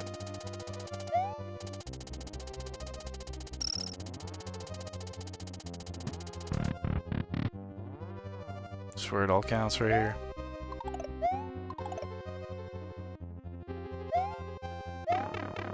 Are you kidding me, bro? I'm just excited. Alright, guys. You know what? The run that I do get past you guys next, all the way to the boss, it's going to be embarrassing for all of you. I'm just going to completely send it. Now I'm getting personal with the AI. Now I'm mad at this. Now I'm mad at the CPU and the NPCs, bro. Now we know I'm fully committed. You know, the anger is what'll drive me through. I'm mad at the machine.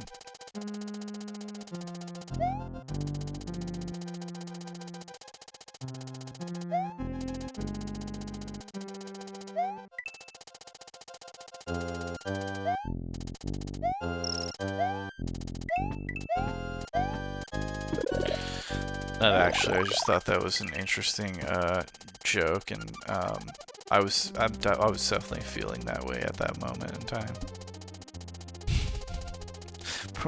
But we're not trapped in that state of mind for the rest of the playthrough or anything. Like it's gonna be okay.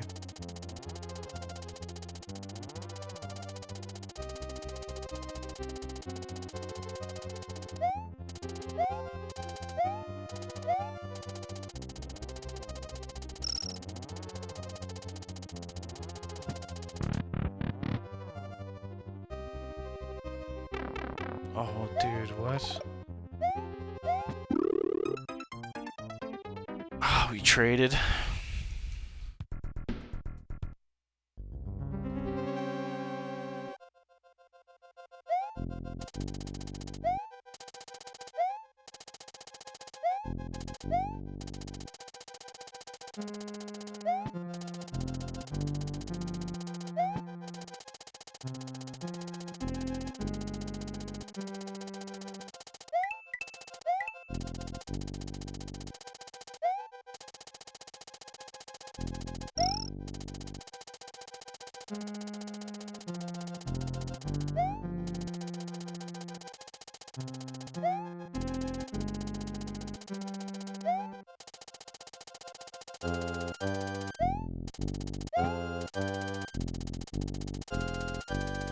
This bad.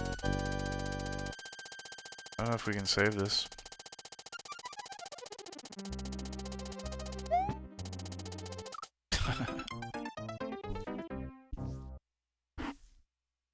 Oh, my eye.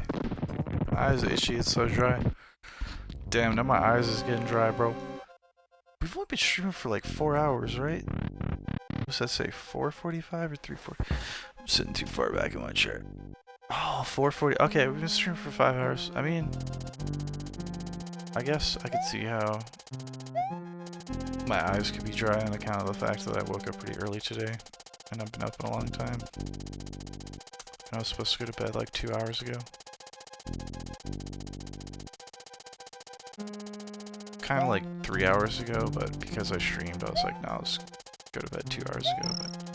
But anyways, I was only planning on streaming for like 2 hours, but yeah, she goes. I don't really like doing those short 2-hour streams or whatever, or any short stream for that matter that's less than 4 hours, but I'd rather stream than not stream. I try and stream every time I'm gaming, so even if I'm just gonna game for like an hour before bed, try some new game or something, I'd still rather stream it. It's more fun.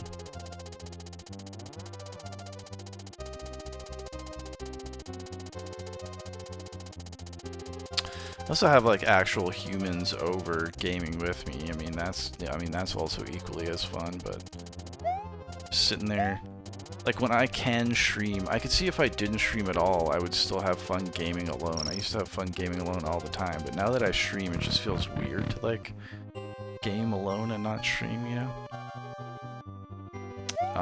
But yeah, like if there's someone here chilling, I mean that's different. We'll just hang out and game, but otherwise, like I literally, I can't remember the last time I played video games alone without streaming them. Since I started streaming like a year ago. I think I read that like that's the smart thing to do, or someone told me that was a smart thing to do, is to just, well, because they always say like be consistent, but like one of the ways to do that is just make sure you stream every time you play video games. You know, yeah, unless you're playing with like your roommates or your friends or something like that, but.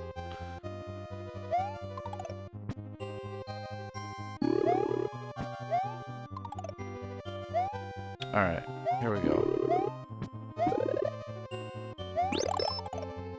Pog. Got the cushy double mushroom.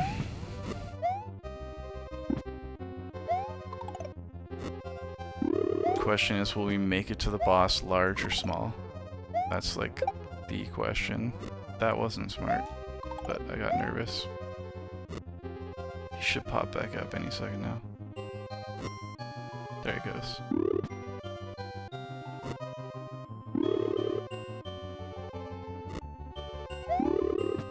Oh, Sag, I shouldn't have jumped.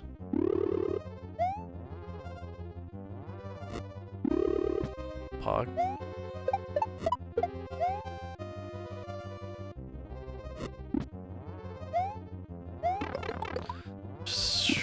Man, I freaked out. I thought he was gonna be like Sag. I thought he was gonna be like, now we're getting to the boss small. I thought he was gonna be like in that middle part. So I freaked out. Shouldn't have freaked out. Oh. I guess all for the best, because I would like to get to the boss Largingtons. If we get there large and in charge, then I think that's so winnable, like, without any kind of stress, because all you have to do is just, like, bonk him so that he falls off the edge. It's not super hard. But of course you gotta start as soon as the platform tilts in either direction, because then it's gonna eventually tilt the other way, and your bonk is gonna be wasted. Or your bonk combos, your series of bonks, I'll say it that way.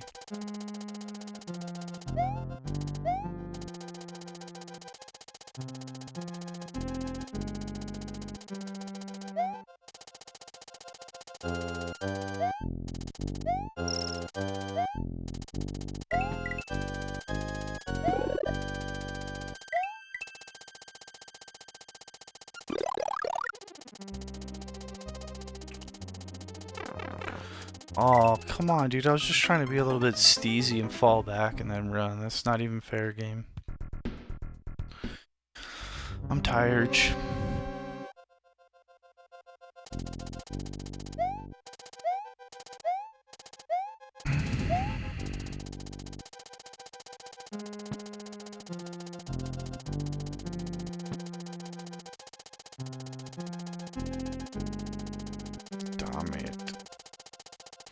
Like, I know this castle in and out. Now I want, like, Nintendo to make, like, a 3D version of this castle where all the movements are the same, but, like, everything's in 3D, but, like, 100% of the gameplay is the same.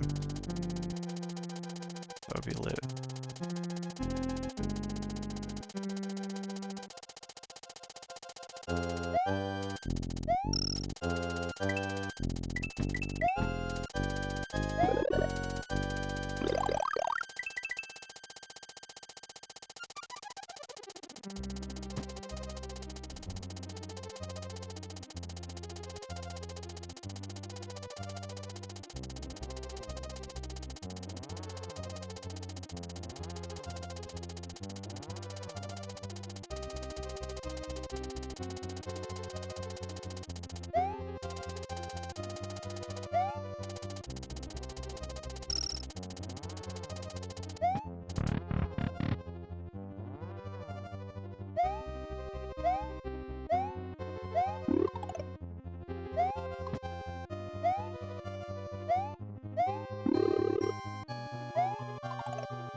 These things get back up too easily, I swear. Really, brother? This guy is not playing around.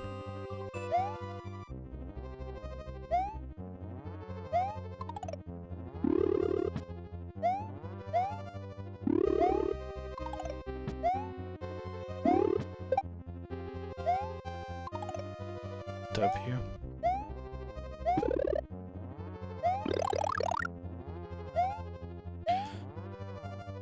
Alright, we're off to a decent start here. Let's clutch this up. Come on, buddy. We got 5 seconds till the timer starts yapping at me. Let's go. Let's go.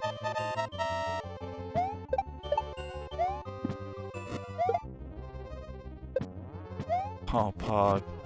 What is up with that? That is so clutch.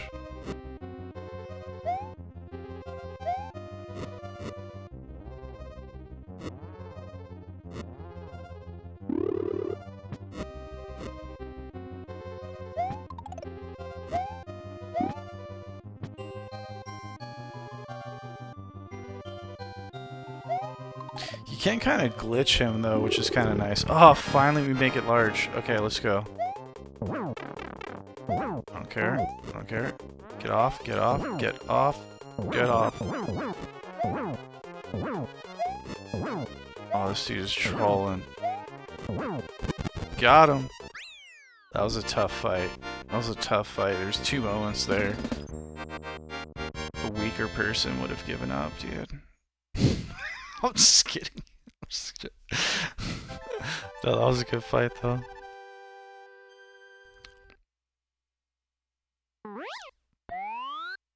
Dope. I love the different animations with the castle demos. Mario has defeated Larry Koopa in castle number 7. All that is left is Bowser's castle, where Princess Toadstool is being held. Can Mario rescue her and restore peace to Dinosaur Land? Hell yes he can.